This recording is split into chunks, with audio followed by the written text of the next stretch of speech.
So আমি প্রথমে একটু পরিচয় পর্বে যাই। প্রথমে আপনার নামটা একটু বলেন। জি, আমার নাম টিটু। টিটু, জি। আচ্ছা, বয়স 32। 32। আমার জন্ম জেলা যশোর। যশোরে।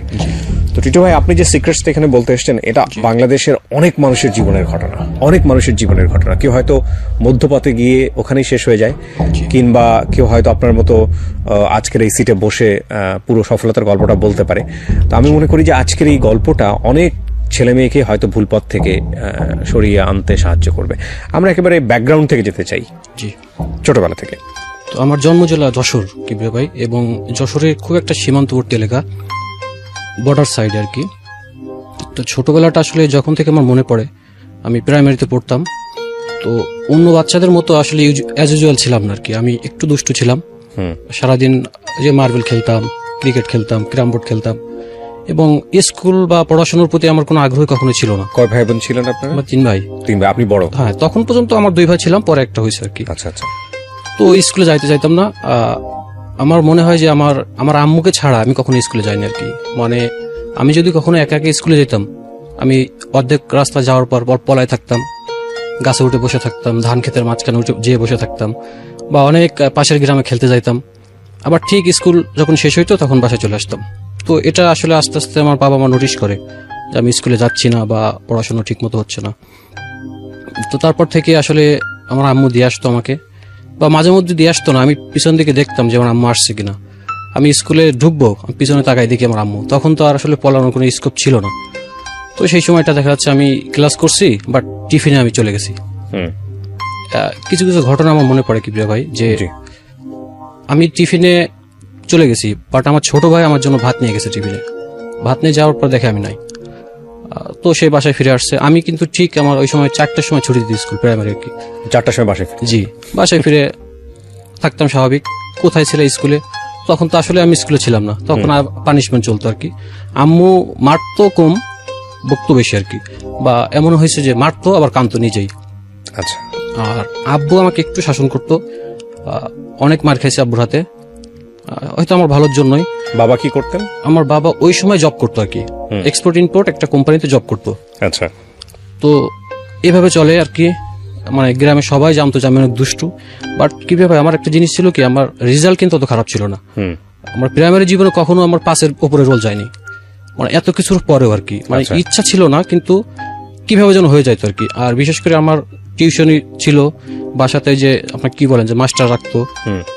মানে বাপ মার ইচ্ছা আর কি, মানে নিজের অনিচ্ছা আর কি, পড়াশোনাটা চলতো আর কি। তো এইভাবে করতে করতে আমার পার হয়ে যায়।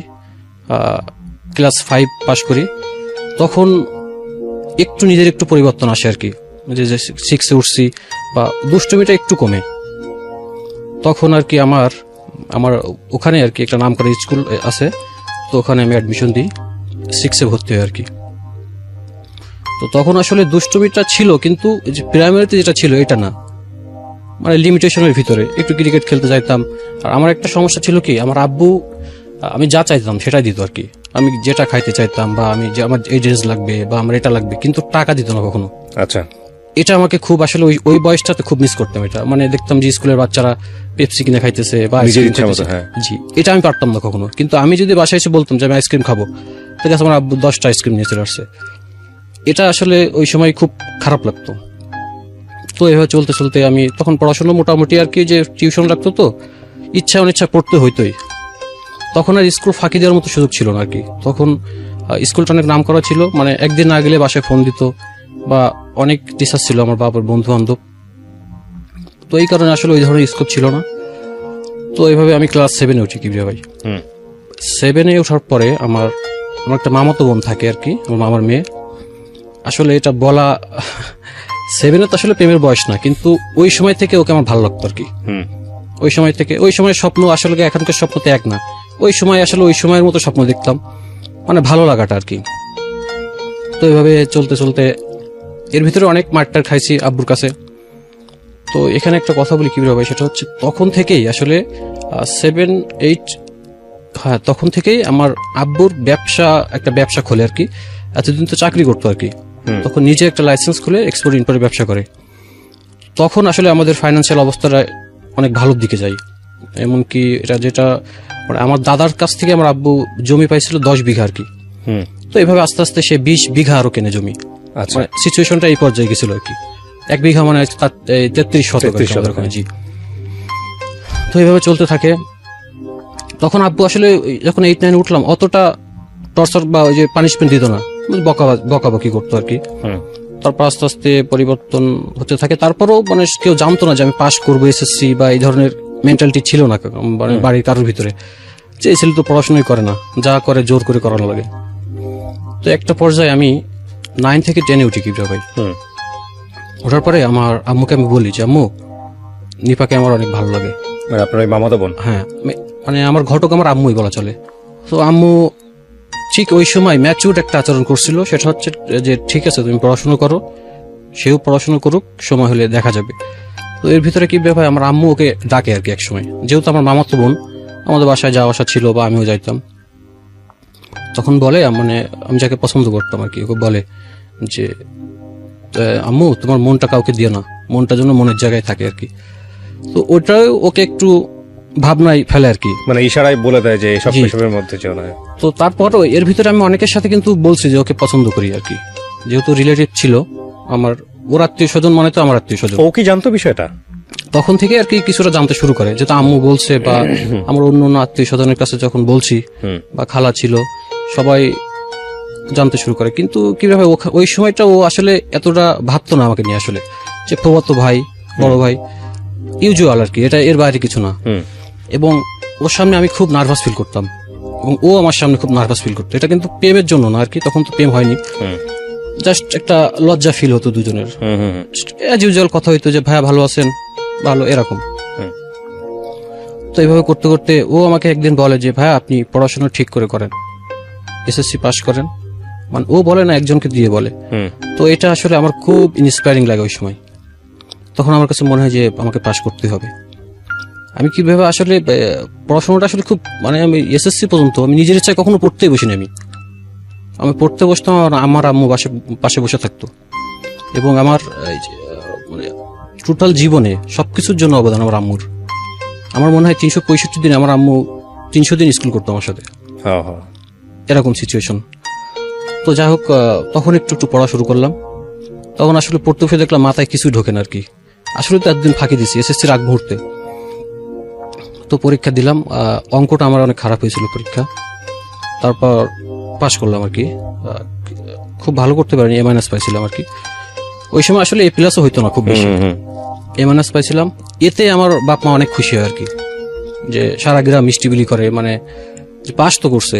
আমার আব্বা আম্মা এতেই খুশি আর কি।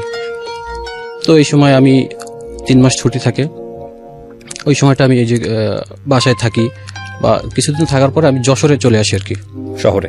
জি, আমার বাসা থেকে 30 কিলো দূরে আর কি মেন শহর। তো যশোরে ওখানে একটা ভালো কলেজ আছে, যে আব্দুর রাজ্জাক মিউনিসিপাল কলেজ। তো ওখানে আমার অ্যাডমিশন নেওয়া হয়। আর আমি যাকে পছন্দ করতাম কিবরিয়া ভাই, ও ছিল আমার থেকে 1 বছরের জুনিয়র আর কি। তো আমি এখানে ভর্তি হই, কলেজ লাইফ খুব সুন্দর কাটে।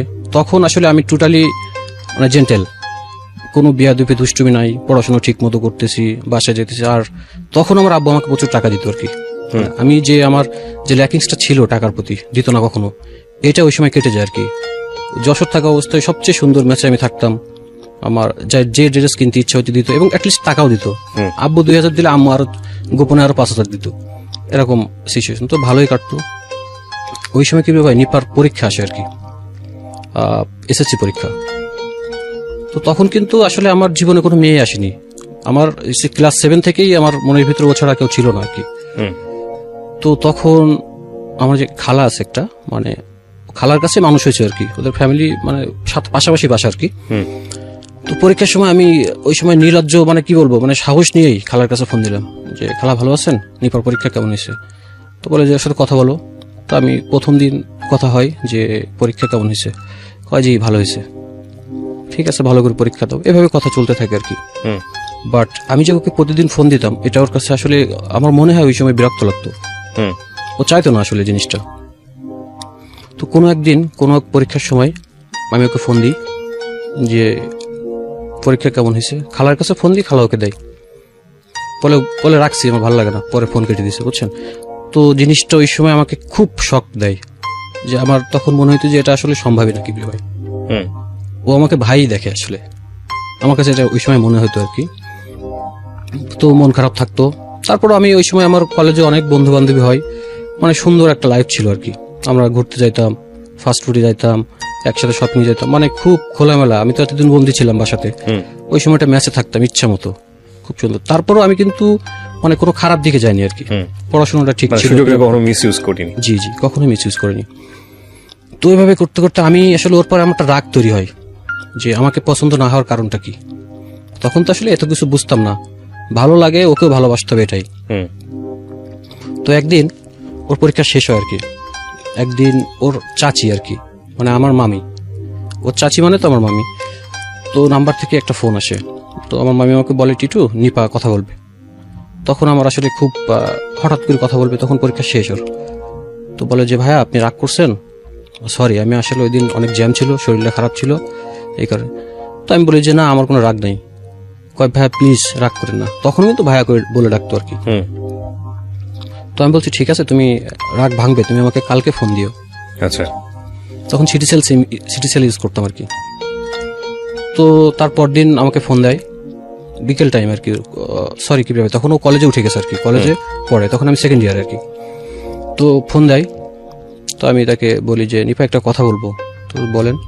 বলছি যে তুমি জানো যে আমাদের বাসা থেকেই চাই আসলে, তখন কিন্তু বলি নাই যে তোমাকে ভালোবাসি বা এই ধরনের কিছু বলি নাই, যে বাসা থেকে চাই, এটা কি তুমি রাজি, ইয়েস অর নট? তো কিছুই বলেন আর কি। তো অনেকক্ষণ পরে আমি কিছু, প্লিজ এটা বলো তোমার, কারণ যেহেতু আমি এভাবে থাকা তো সম্ভব না, ইয়েস হলে ইয়েস, নো হলে নো, একটা কিছু বলো। তো অনেকক্ষণ পরে বলে ইয়েস। কিভাবে আসলে আমি ওকে জিজ্ঞেস করছিলাম যে বাসা থেকে বিয়ের জন্য আমার আব্বু আম্মু চাই, এটা কি তুমি রাজি কিনা? এতে আমি মহা খুশি হয়ে যাই আর কি। ওই সময় ফোনটা রাখা হয়, তারপর যে ম্যাচে থাকতাম, মানে সবাইকে খাওয়াই, মানে জীবনের প্রথম অনুভূতি ভালোবাসার, এটা আসলে শেয়ার করে আসলে বোঝানো যাবে না। Right, agreed. তো ওই সময়টা খুব ভালো কাটতো, আমি বসে থাকতাম সারাদিন, বিকেলে কখন ফোন দিবে। ও কলেজ থেকে আসতো, ওর তখন সেট ছিল না আর কি, ওই যে মামির ফোন থেকে একটা মিস কল আসতো, ছোট্ট মিস কল আসতো, আমি ব্যাক করতাম। 29 পয়সা মিনিট ছিল তখন। কথা হতো মনে করেন 1 ঘন্টা 2 ঘন্টা 3 ঘন্টা, এভাবে কথা হতে হতে সম্পর্কটা আসলে ভালোবাসায় পরিণত হয়। আপনি থেকে তুমি, অনেক একটা মধুর সম্পর্ক। তখন ও কলেজে ভর্তি হচ্ছে, আমার বাসার পাশেই কলেজে ভর্তি হয়। আর আমি তখন প্রতি সপ্তাহে বাড়ি যেতাম আর কি, বৃহস্পতিবার যাইতাম, শুক্রবার থাকতাম। ওর কলেজে যাইতাম, ওর সাথে ঘুরতে যাইতাম, এবং কলেজে সবাই জানতো যে আমার গার্লফ্রেন্ডরা। সো কলেজে ওই ধরনের ওকে কেউ ডিস্টার্ব বা এই ধরনের সুযোগ কখনো পাইনি আসলেও। বাসাতেও তো রেস্ট্রিক্টেড ছিল, তারপর কলেজেও ওই ধরনের সুযোগটা পাইনি। আর এখানে একটা কথা বলা দরকার, সেটা হচ্ছে আমার প্রেমে কখনো বাধা আসেনি কিবরিয়া ভাই, বিকজ অফ ও কিন্তু আমার বাসাতে আসতো। কিন্তু আমার আম্মু ওই ধরনের সুযোগ আমাদেরকে কখনোই দিত না, যে আমরা খুব ডিপলি যে একা একা সময় পার করবো, এরকম না। হয়তো মাঠে ঘুরতে গেছি আমরা কাজিন নিয়ে, বা বাজারের দিকে ঘুরতে গেছি, সাথে কেউ না কেউ আছে। তো এইভাবে আমাদের অনেক মধুর সময় কাটে। ওর জন্য অনেক গিফট টিপ দিতাম, তখন আমার কাছে প্রচুর টাকা থাকতো আর কি, বাসা থেকে দিত। ট্রেন রাস্তায় হাঁটতে যাইতাম, এগুলো আসলে চোখের সামনে ভাসে কিভাবে। দুইজন দুই পাশে ট্রেন লাইনে দাঁড়াতাম, মাঝখান দিয়ে হাত দিয়ে হাঁটতাম, অনেক হাঁটতাম। প্রিয় শ্রোতা, ছোট্ট একটা বিরতি নিচ্ছে এই পর্যায়ে। আপনারা আসতে পারেন আমাদের ফেসবুক পেজে, ফেসবুকের ঠিকানা www.facebook.com/iloveঢাকায় অংশগ্রহণ করতে চান, আমাদেরকে ফোন করবেন। আমাদের ফোন নাম্বারটি হচ্ছে 09611904904। আমি আবারও বলছি 09611904904। ওকে, আমরা যেখানটায় ছিলাম তারপর আসলে ও কিছুই বুঝতো না কিবরিয়া ভাই, এগুলো হয়তো কলেজে বয়সে ছোট ছিল, 1-1.5 বছরের ছোট, খুব বেশি না। আচ্ছা। আসলে ও ছোটবেলা থেকে খুব রেস্ট্রিক্টেডলি মানুষ হয়েছে আর কি, এই জন্য এগুলো আসলে খুব বুঝতোই না ও। তো আমি আসলে শেখাতাম অনেক কিছুই, বুঝতো না। তো এইভাবে আমাদের সম্পর্কটা চলে। তখন কিভাবে আমার আসলে পড়াশোনার ইন্সপায়ারিংটা একটু, মানে মনে হয় যে আমার পড়াশোনা করতে হবে এনিহাউ। তো মোটামুটি চলতে থাকে। তো এখানে ওদের বাসা থেকে কিবরিয়া ভাই, তখন আমাদের ফিনান্সিয়াল অবস্থা অনেক ভালো হয়ে যায় আর কি, অনেক ভালো হয়ে যায়, যেটা মানে আমি যখন ছোট ছিলাম তার থেকে অনেক ভালো হয়ে যায়। তখন আব্বুর বিজনেস দাঁড়ায় যায়, এক্সপোর্ট ইম্পোর্ট বিজনেস বেনাপোলে, ভালো একটা পজিশন তৈরি হয়ে যায়। ওদেরও ফাইন্যান্সিয়াল অবস্থা আমাদের থেকে ভালো ছিল আর কি। তো ওই সময়টা এই যে কথা বলি, এই সম্পর্ক, এগুলো কিন্তু ওদের বাসা থেকে মানতো না আর কি। এটা করছে ওর চাচি, মানে আমার আর এক মামি, ওর সাথে আমার একটা কানেক্ট হয়ে গেছে আর কি। কিন্তু ওদের বাসা থেকে যে 100% মানছে এরকম না। যে নিজেদের ভিতরে এগুলো করা ঠিক না, এই ধরনের একটা চলে আসে আর কি। তারপরও তখন একটা সাহস ছিল যে সম্পর্ক তো হয়ে গেছে, সো এটা নিয়ে আমার টেনশন করা দরকার নেই। তো এইভাবে চলতে চলতে আমার এসএসসি ইন্টার পরীক্ষা চলে আসে।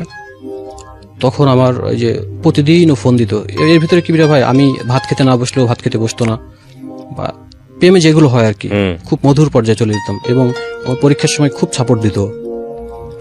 ও আসলে কখনোই আমাকে মানে কোনো খারাপ কিছুতে কখনো আসলে এগ্রি হয়নি, কোনো কিছুতেই।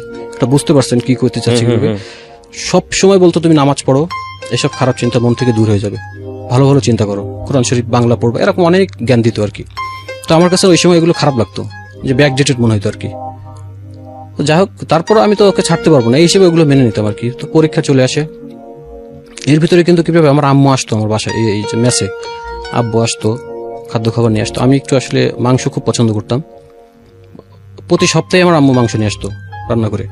মেসে খাওয়া দাওয়া ভালো হতো, তারপরও বাসার আর মেস তো পার্থক্য থাকেই। তো আমার পরীক্ষা চলে আসে। এটা আসলে কিভাবে এখন আমার ভাবলেই কেমন লাগে। আমি প্রতিটা পরীক্ষার সময় আমি পরীক্ষা হল থেকে বেরোতাম, দেখতাম যে আমার আব্বু আম্মু হয় একটা ঠান্ডা পেপসি বা একটা কোল্ড ড্রিঙ্কস বা একটা জুস নিয়ে দাঁড়ায় আছে। প্রত্যেকের বাপ মা কিন্তু একদিন যায় প্রথম দিন, বা আমি দেখতাম আমার বন্ধু বান্ধব সবাই একদিন আইছে, তারপর হয়তো আসে না, ফোনে কন্ট্যাক্ট করে। কিন্তু আমার আব্বু আম্মু প্রতিদিন দাঁড়ায় থাকতো। এটা নিয়েও আমার কাছে খুব লাগতো আর কি। সব বন্ধু বান্ধব একসাথে আসতাম, আব্বু আম্মু দাঁড়ায় থাকতো, এটা মানে ভাবতে কেমন লাগতো আর কি। তো ওই সময় রাম্মু রান্না টান্না করে নিয়ে যাইতো। তো প্রতিদিন পরীক্ষা মোটামুটি ভালোই দিয়েছিলাম কি ভাই, A+ হবে না, কিন্তু আমার মনে হয়েছে যে আমি আমার যতটুকু ক্যাপাবল আমি ততটুকুই পরীক্ষা দিতে পারছি আর কি। তো এইভাবে পরীক্ষা দিলাম। পরীক্ষা দেওয়ার পর ও তখন আমার পরীক্ষার পরে ও তখন ফার্স্ট ইয়ার শেষের দিকে, মানে সেকেন্ড ইয়ার। ও তো যেহেতু আমার 1 বছরের জুনিয়র ছিল। তো এই সময় রেজাল্ট দেয়, আমি 4.50 পাই আর কি। আমার প্লাস হয়নি কিন্তু কাছাকাছি। মানে এটাতে তখন বাপ মা অনেক খুশি হয় আর কি, যে যাকে দিয়ে সম্ভবই না সে এত দূর গেছে, এটাই আনাপ। তো তারপর আব্বু আব্বু সিদ্ধান্ত হয় আর কি যে ঢাকাতে যাইতে হবে। তো তখন আমি ঢাকাতে চলে আসি। আমি 8 সালে ইন্টার পাস করি আর কি। তখন আমি ঢাকাতে চলে আসি। ঢাকাতে আসার সময় ওর খুব কান্নাকাটি, মানে এতদিন তো দেখা যাচ্ছে যে সপ্তাহে একদিন দেখা হইতোই, বা যখন আমি বাসায় থাকতাম তখন আমি প্রতিদিন কলেজে যাইতাম। ও খুব আইসক্রিম খাইতো আর কি।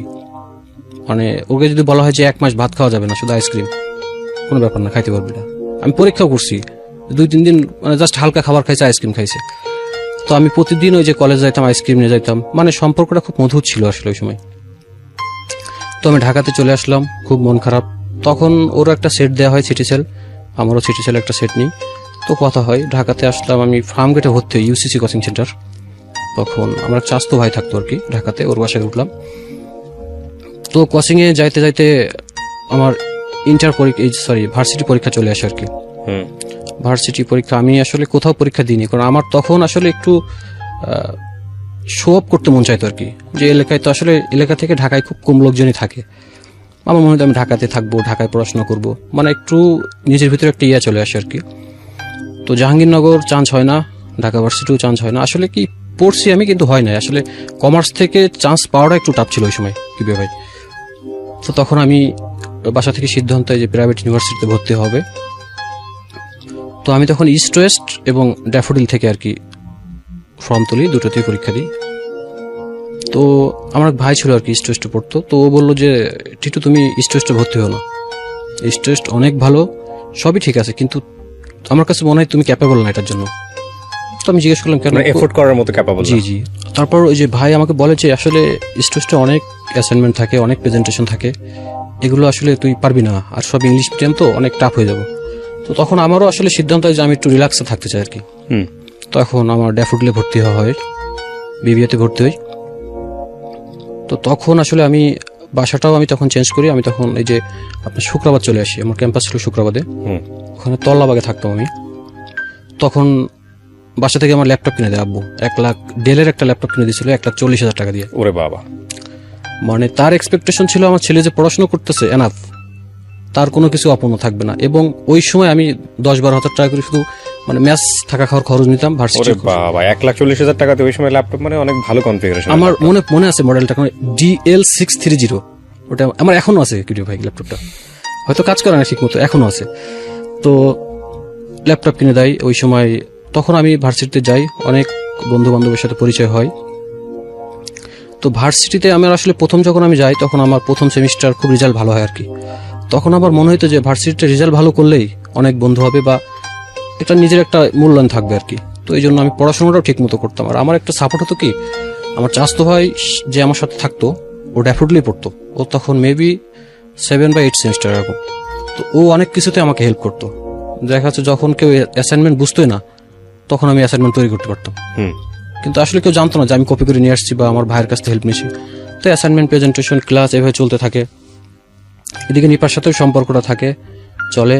তো ওই যে কথা হতো, প্রচুর কথা হতো, রাত্রেও অনেক কথা হতো।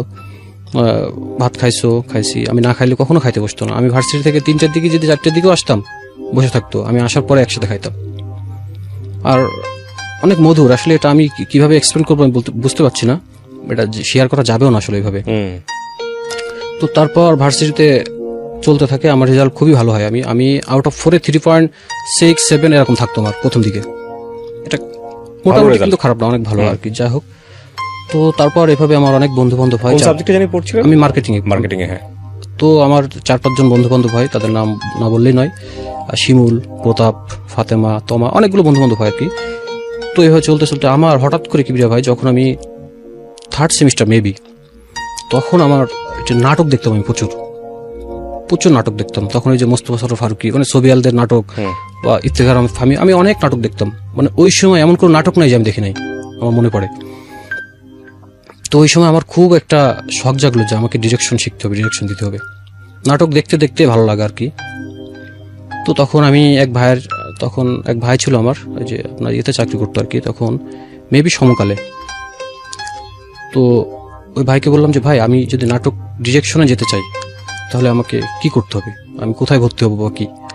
তখন ও বললো যে অনেকগুলো এর নাম দিল আর কি, যে এখানে ক্যামেরার উপর কোচিং করায় বা ডিরেকশনের উপরে কোচিং করায়, বাট তুমি যদি গেইন করতে চাও তোমাকে প্র্যাকটিক্যাল জ্ঞানটা থাকতে হবে।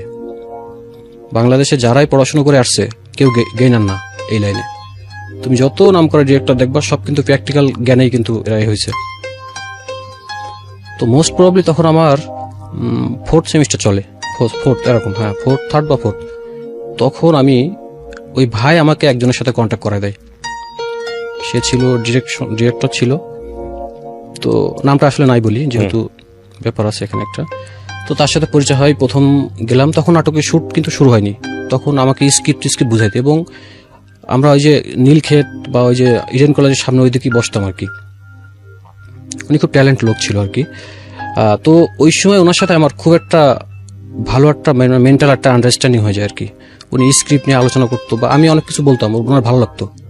আসলে এটা তো আলোচনা করে এগুলো ঠিক করতে হয় ভাই, আপনার যদি বোঝাপড়াটা ভালো হয়, রাইট, প্রোডাকশন অবশ্যই ভালো হবে। তো আসলে আমাকে অনেক করতো যে তুমি পারবে এই লাইনে, এবং তোমার চিন্তা ভাবনা, চিন্তা চেতনা ভালো লাগে আমার। তো এভাবে সেই দিন আসে শুটিং এর। আমার মেবি নাটকের নামটা দরজার ওপাশে, একটা নাটকের নাম ছিল দরজার ওপাশে নাটকটা। এটা মেবি চ্যানেল 24-এ গেছিল। প্রথম শুটিং চলে। তো তখন তো আমি নতুন, একদম কিছুই বুঝতাম না। ডিরেক্টর আমাকে কইছিল যে তুমি শুধু দেখবা আমি কি করি। আর অ্যাসিস্ট্যান্ট ডিরেক্টরদের আসলে কি ব্যাপার, আপনার একটা আইডিয়া থাকতে পারে, নট অনলি কিন্তু শুট দেখা বা শুট শেখা বা স্ক্রিপ্ট শেখা, এর বাইরেও মানে কোন আর্টিস্ট কি খাবে, ক্যামেরা কোথা থেকে আসবে, লাইট কোথা থেকে আসবে, গাড়ি কিভাবে ঠিক হবে, লাইটিং আইছে কিনা, শুটিং স্পট ঠিক করা, অনেক কাজ থাকে আর কি। তো আমি আসলে ওনার সাথে দৌড়াদৌড়ি করতাম। প্রথম আমার কাজটা শুরু হয় স্ক্রিপ্ট আর্টিস্টদের বাসায় পৌঁছে দেওয়ার মাধ্যমে। তো আমি অনেক আর্টিস্টের বাসায় পৌঁছে দিতে গেলাম। ওই সময় এক একজনকে দেখতে আমার নিজের খুব খুব আনিজে লাগতো যে এতদিন ক্যামেরার সামনে দেখে আসছি বা ওই যে টিভিতে দেখে আসছি, আজকে সামনাসামনি দেখছি। তো আসলে ওরাও খুব অ্যাজ ইউজুয়াল বিহেভ করতো, কারণ নাটক লাইনের লোকজন তো, আমি তার বাইরে কেউ না, ওরা এটা ভাবতো। তো এভাবে নাটক শুরু হয় আমাদের। মেবি এটা ছিল পুবাইল কলেজ রোড থেকে একটু ভিতরে একটা স্পট ছিল। তখন ছিল জাফরান নিশো ছিল, ডলি জহুর ছিল, সারিকা ছিল, মাসুম আজিজ, আর অনেকে, দিল মোহাম্মদ দিলু, এই যে নাসিম ভাই, শাহেদ ভাই, তখন তারা খুব পপুলার। অ্যাটলিস্ট এখনো তো নিশো অনেক পপুলার। তো ওই সময় আসলে সবার সাথে আমার একটা সম্পর্ক ভালো হয়ে যায় আর কি। মানে ভালো হয় বলতে কি, সবাই বুঝতো এটা শর্ট হচ্ছে, আমি বলতাম যে ভাই এটা এইভাবে নেন, যে ভাই এটা এইভাবে নেন। তখন সবাই বুঝতো যে এর একটা আগ্রহ আছে, একে দিয়ে হইবে। এবং ডলি জোহর আন্টি আমাকে একদিন কইছিল যে তুমি অনেক ভালো করবা, আর মনে পড়ে কথাটা, তুমি ডিরেকশন লাইনে অনেক ভালো করবা। তো এইভাবে শ্যুট চলতে থাকে এবং আমার কাজের দেখে ডিরেক্টর আমাকে খুব খুশি হয় আর কি, যে আমি খুব কষ্ট করতাম কিবরিয়া ভাই। মানে আমাদের শুটিং আসলে নাটক, এটা অনেকে জানে কিনা জানি না, একটা নাটক কিন্তু আসলে 2 দিনে শেষ হয়ে যায়, সর্বোচ্চ কিছু কিছু টেলিফিল্মের ক্ষেত্রে 3 দিন নিতে পারে। তো আমরা মনে করেন সকালে যাইতাম, সারাদিন কাজ করতাম, 3-4 দিকে আবার বাসায় আসতাম, আবার ভোরে চলে যেতাম, 2 দিনে শেষ হইতো আর কি। তো ওই সময়টা আসলে শুটিং পড়তো শুক্রবার, আমাদের যে ডিরেক্টর ছিল ও শুটিং বেশিরভাগ নিত শুক্রবার, বৃহস্পতিবার, শুক্রবার। তো আমার ভার্সিটিতেও আসলে ওই সময় সমস্যা হতো না। আর যখন আমি নাটকের লাইনে গেলাম তখন আমার ফ্রেন্ডরাও আমাকে অনেক সাপোর্ট দিত। তখন একটা ভালো লাগতো যে নায়ক নায়িকাদের সাথে ছবি ফেসবুকে আপলোড দিতেছি, সবাই একটা মানে ওই সময় থাকে না ইয়ং বয়সে একটা সাপোর্ট দিত, অ্যাসাইনমেন্ট প্রেজেন্টেশন অনেক সাপোর্ট দিত। তো এইভাবে নাটকের কাজ শেষ হয়। আমার তখন মনে হতো কি ভাই, শুধু এই যে স্ক্রিপ্ট বা এই যে শুটিং দেখলে বা শিখলে হবে না, আমার সবকিছু টোটাল সেটিংসটাই আমার আয়ত্ত আনতে হবে। এটা কি আপনি কোনো পয়সা করে পেতেন নাকি শুধু? হ্যাঁ, আমি তখন ওই সময় আমার মনে পড়ে 8-9 হাজার টাকা দিত পার নাটকে। প্রথম নাটকে হয়তো দিইনি, প্রথম নাটকে হয়তো দেয়নি অত টাকা, কিন্তু পরের থেকে আমার 8-9 হাজার টাকা করে দিত। আর কিছু ওই সময় আসলে কিছু টাকা পয়সা থাকতো কি ভাই, এটা আসলে নাই বলি। তো আমি ওই সময় যে এডিটিং প্যানেল ছিল, যে মালিবাগ, আমি এখানে এসে বসে থাকতাম, আমি এডিটিং কিভাবে করে, ওই যে বসুন্ধরা সিটি থেকে আমি যে মিউজিকের ডিস্ক কিনে যেতাম। মানে ওই সময় ডিরেক্টর আমার পর এতটাই ডিপেন্ডেবল হয়ে গেল, শুধু কইতো তুমি এখানে যাও, এটা করো, এটা করো। তখন আমার সাথে আসলে মোটামুটি প্রত্যেক আর্টিস্টরাই বুঝলো যে আমি সবকিছু করতেছি, বা তখন কিন্তু আমি কাজ যে খুব বেশি বুঝি তা না। তো সবার সাথে একটা ভালো সম্পর্ক হয়ে যায়। এভাবে আমরা আসলে নাটককে কিন্তু ডিরেক্টর থাকে কি ভাই, অ্যাসিস্ট্যান্ট ডিরেক্টর 4-5 জন, একজন থাকে চিফ অ্যাসিস্ট্যান্ট, শিক্ষানবিশ থাকে বা সহকারী থাকে কয়েকজন। তো প্রথম নাটকের পরে ভাই আমাকে বলে তোমাকে চিফ অ্যাসিস্ট্যান্ট নেক্সট নাটক থেকে। প্রিয় শ্রোতা, ছোট্ট একটা ওকে, কত সালের গল্প এটা? এটা কি ভাই, আমি তো ভর্তি হয়েছি 9 সালে ভার্সিটিতে, তো 10-11 বা 12 মাঝামাঝি। আমার আসলে যে ডেটটা খুব আমি মনে থাকে না, কোনো সমস্যা নেই। তো তারপর চিফ অ্যাসিস্ট্যান্ট দিল আমাকে, তখন একটু টাকাও বেশি পাওয়া শুরু করলাম। আর তখন আসলে আমার খুব অনেক কিছুতেই সে আমাকে মূল্যায়ন করতো, যে আমি যেটা বলতাম। তখন আসলে এখন অনেক আর্টিস্ট আছে যারা নাটক করে, তাদের সাথে শুধু মধুর না, খুব মধুর একটা সম্পর্ক তৈরি হয়ে যায়। মানে আমি ফোন দিলেই আমার, হ্যাঁ টিটু ভাই বা টিটু বলো, তার ভিতরে আছে অনেকে, যেগুলো বললাম নাম। আমরা বেশিরভাগ কাজ করতাম আফরান নিশোর সাথে আর কি। আমারও ব্যক্তিগতভাবে এবং আমার ডিরেক্টরও আফরান নিশোর ভালো লাগতো আর কি। এবং আফরান নিশো যখন খুব নাটক শুরু করে তখন থেকে উনি তাকে নিত। আফরান নিশোর পিছনে অনেক অবদান আছে, হি ইজ রিয়েলি জিনিয়াস, এবং অনেক মানুষ তাকে পছন্দ করে, খুব ভালো লাগতো। এবং আমি শুধু ছবি তুলতাম, তা আফরান নিশো বলতো যে তোর কি আর কারোর সাথে ছবি তুলতে মন চায় না? তখন এই যে অপর্ণা ঘোষ ছিল, এই যে আপনার সারিকা ছিল, মেহজাবিন, অনেকে ছিল। তো আমি কারোর সাথে আসলে ছবি তুলতাম না ওই সময়, শুধু আফরান নিশোর সাথে। আর ওর চুলটা আমার খুব ভালো লাগতো, চুলে হাত দিতাম। এবং যখন আমি শুটিংয়ে যাইতাম, ও কি খাইতো আমি সেটারে বেশি এমফাসিস করতাম। তো বুঝলো যে আমাকে একটু ভালোবাসে। তো এই সময় সবার সাথে একটা সম্পর্ক হয়ে যায় আর কি। একটা নাটকে কি ভাই একটা সেট থাকে, কিন্তু দেখবেন যে ডিরেক্টর কিছু আর্টিস্ট নিয়ে কাজ করে, এদেরকে নিয়েই মোস্ট অফ দ্য নাটকেই কাজ করে, হয়তো কিছু কিছু সময় একটু ভ্যারিয়েশন হয়। তো ওই সময় যে মাসুম আজিজ আছে সিনিয়র আর্টিস্ট, উনি খুব ভালো আর কি, উনি নাটক লাইনে ওনার অনেক জ্ঞান আছে আর কি। তো উনি একদিন বলছিল যে এই ছেলেটা অনেক ভালো করবে আমাকে। তো ওই সময় আসলে আমার কাজের একটা স্পৃহা ছিল অনেক, যে ভালো করতেছি ভালো। তখন আসলে ভার্সিটিতেও একটা মূল্যায়ন ছিল। বাংলাদেশে ওই সময় এমন কোনো টপ নায়ক নায়িকা নাই যার সাথে আমার ছবি ছিল না। শুটিং এর ছবি, অনেক ছবি তুলতাম আর কি। তো ওই সময় সব বন্ধুরাও সাপোর্ট করতো। তো এই করতে করতে কি ভাই, তখন আমি আসলে ওই সময়ও একটা আমি অনলাইন পত্রিকাতে তখন জয়েন করি আর কি। তখন আমার আসলে মিডিয়া লাইনে যাওয়ার খুব একটা ইচ্ছা ছিল, এনিহাও আমাকে যাইতে হবে। এই সময় আপনার প্রেমের কি অবস্থা? প্রেম চলতেছে, প্রেমও চলতেছে, কঠিন চলতেছে প্রেম। তখন মনে করেন ওর জন্য আমি যে গিফট টিপ কিনে পাঠাই। আপনি যে নায়ক নায়কের সঙ্গে ছবি তুলতেন, ও জেলাস ফিল করতো না? গ্রামের মেয়ে, সাধারণ মেয়ে। আসলে সাধারণ গ্রাম বলতে কি, যে ও কিন্তু অনার্স পরে ভর্তি হয়েছে আর কি, ইংলিশ অনার্স মাস্টার্স করছে। তো ওই সময় বলতো যে আমি আসলে ওইভাবে বুঝতে দিতাম না যে ডিরেকশন, আমি তো আর সিনেমা নাটক করতেছি না বা সবার সাথে আসলে। আর আমার ওই ধরনের কোনো মেয়ে খারাপ মানতো না, বিশ্বাসও করতো না, আমাকে তো দেখে আসছে অনেকদিন ধরে। তো এইভাবে নাটক চলতে থাকে। তো একটা সময় আমার ডিরেক্টর ওর US8 এ জব হয় আর কি। US8 বলতে আপনার ওই যে কেয়ার বাংলাদেশে উনি অডিও ভিজুয়াল অফিসার হিসেবে নিয়োগ পায়, ভালো স্যালারি। তখন আসলে উনি নাটক থেকে একটু ছিটকে যায়। নাটক করে কয় টাকা পায়, তখন একটা ছিল যে চাকরি বাকরি একটা ওনার ইচ্ছা ছিল যে মাসে মাসে করবো নাটক 2-1টা। তখন কিন্তু আমি একটু একা হয়ে যায় আর কি। রাইট। তখন বললো যে ঠিক আছে 2-1 মাস ওয়েট করো, স্ক্রিপ্ট রেডি আছে, নাটক কাজ শুরু হবে। কিন্তু তখন আমার অনেকে ডাকতো, এখন যারা পপুলার ডিরেক্টর আছে অনেকে আছে, নাম বললে আপনি এক নামে চিনবেন, আমাকে ডাকতো। আসলে আমি চাইতাম না কারোর সাথে যাইতে। তখন সেটিংসটা এমন ছিল যে ওনার সাথে কাজ করব, আরো একজনের সাথে কাজ করছে, এটা নাম বললাম, নামটা নাই বলি। তো তখন পড়াশোনা আবার রেজাল্ট কিন্তু কিবিরা ভাই যে মোটামুটি চলতেছে, খুব খারাপ না। তখন আমার 6-7 সেমিস্টার এরকম পার হয়ে গেছে। তো তখন আমি যে তোয়াল্লাবাগে ছিলাম শুক্রবার, ওখানে একটা বাসাতে থাকতাম, অনেক সুন্দর একটা বাসা। ওখান থেকে বাড়িওয়ালা হঠাৎ ডিসিশন দেয় যে এখানে কোনো ব্যাচেলর থাকতে পারবে না, হঠাৎ করে। তো আসলে তখন আমি আবার আমার ভার্সিটির এক ছোট ভাই ছিল, ওকে নিয়ে চলে গেলাম আপনার কাজীপাড়া, শেওড়াপাড়া। একটা খুব মানে আমি জানি না, ইদানিং ব্যাচেলর পয়েন্ট নাটকটা অনেক পপুলার, যদিও ওই ব্যাচেলর লাইফের সাথে খুব একটা মেলে না, আমাদের ব্যাচেলর লাইফ খুব একটা মেলে না, বাট ইটস ভেরি পপুলার নাটক। কিন্তু এই ব্যাচেলর লাইফ নিয়ে একটু যদি বলেন, আমি নিজেও তো সাফারার, আমি নিজেও বলতে চাই এই ভাড়াটা আপনারা কেন দিতে চান না, আমি জানি না। তখন আপনারা মনিটর করেন যে ওদের অ্যাটিটিউড ঠিক আছে কিনা, ওদেরকে কিছু কন্ডিশন দিয়ে দেন যে কন্ডিশনগুলো মেনটেন করতেছে কিনা। আর এখন তো ঘরে ঘরে সিসি ক্যামেরা, রাইট? বাসায় কে গেস্ট আসতেছে বা কি অবস্থা। কিন্তু এই ভাড়াটা না দেওয়া এবং ভাড়া খুঁজে পাওয়া কি যে বিড়ম্বনার এবং কি যে কষ্টকর। আমার মনে হয় বাড়িওয়ালা যারা আছেন তারা সবাই সদয় হবেন এই বিষয়টার প্রতি। জি বলেন প্লিজ। তো তারপর আমার ভার্সিটির এক ছোট ভাই ছিল, ওর সাথে কথা হলো যে ভাই ওইদিকে অনেক ভালো ভালো বাসা আছে। আর আমি কি ভাই যখন মেসেও থাকতাম ইন্টার লাইফে বা ভার্সিটি, আমি আসলে সুন্দর বাসা ছাড়া আমার ভালো লাগতো না। তখন তো বাসা থেকে টাকা দিত অনেক, আমার মনে হতো যে আমি যেখানে থাকবো, যেখানে ঘুমাবো, যে বাথরুমে যাবো, যে টয়লেটে যাবো, সেটা যেন পরিষ্কার পরিচ্ছন্ন বা সুন্দর থাকে। তো অনেক বাসা খুঁজে একটা অনেক সুন্দর একটা বাসা পাই কাজীপাড়াতে, ওখানে আমরা 5-6 জন উঠি আর কি। তো ওই সময় আমি আরেকটা ডিরেক্টরের সাথে কাজ করতাম, রাত্রে আসতাম, তখন ছোটা কাজ আর কি, কিছু কিছু কাজ করে দিতাম তাকে আর কি। তো এসে ওই সময় ম্যাচে তখন কিন্তু কি ভাই আমি সিগারেট খাই না তখনও পর্যন্ত। দেখেন আমি কিন্তু ভার্সিটি 7-8 সেমিস্টার পর্যন্ত কোনো সিগারেট খাই না, কোনো নেশা আমাকে ধরতে পারিনি তখনও পর্যন্ত। তখন বাসায় এসে দেখতে ওরা তাস খেলতেছে, স্টার সিগারেট খাইতো তখন, স্টার। তো হঠাৎ আমার একদিন মনে হলো যে আমি একটা সিগারেট খাই, দেখি ভাই একটু সিগারেট খাই। তো তাস খেলা দেখতেছি, ওই যে সিগারেট খাইলাম একটা, আজকে একটা, কালকে 2টা, এভাবে চলতে থাকে আর কি। তখন একটা পর্যায়ে আমি নিজে সিগারেট কেনার টাকা দিয়ে যাই, সিগারেট কিনে রেখো। জি, তখন আসলে স্টার বাদ দিয়ে ব্যঞ্জন ধরি, তখন ওইভাবে খাইতে থাকি। সিগারেট খাইতে খাইতে কি ভাই দিনে 8টা-10টা, ব্যাস এতটুকুই। তখন বাসায় থাকি, ভার্সিটি যাই, কথা হয়। তখন না নিজের কাছে অনেক খারাপ লাগতো যে আমি আসলে জিনিসটাকে ভুল করলাম। কিন্তু হঠাৎ দেখা গেছে ঘুম ভেঙে গেছে, একটা সিগারেট দিয়ে খাই। আসলে ব্যাচেলর লাইফে যেগুলো হয়, একসাথে অনেকগুলো বন্ধু বান্ধব থাকলে সবাই খায়, আমি খাই না, এরকম মনে হইতো, খাইতাম সিগারেট। মানে একটা দুটো করতে করতে ডিপেন্ডেন্ট। হ্যাঁ, এটা আসলে দিন 10টা এরকম খাইতাম।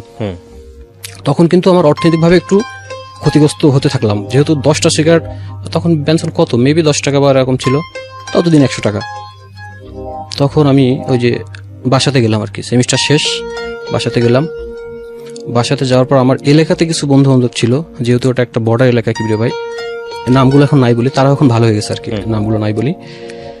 তো ওদের সাথে ঘুরতে যেতাম, আমি যে কলেজে পড়তাম ওই কলেজ মাঠে সিগারেট খেতাম লোকায়। তো বাসা থেকে আসলে তখন ওইভাবে ফলো করতো না, শুধু আম্মু বলতো যে তুই চুইংগাম চাবাস কেন, এমনি এইভাবে এড়াই যেতাম বিষয়টা। তো ওরা একদিন বলে কি যে আমরা একটু বেনাফল যাচ্ছি, কি জন্য যাচ্ছি, ফেন্সি খাইতে।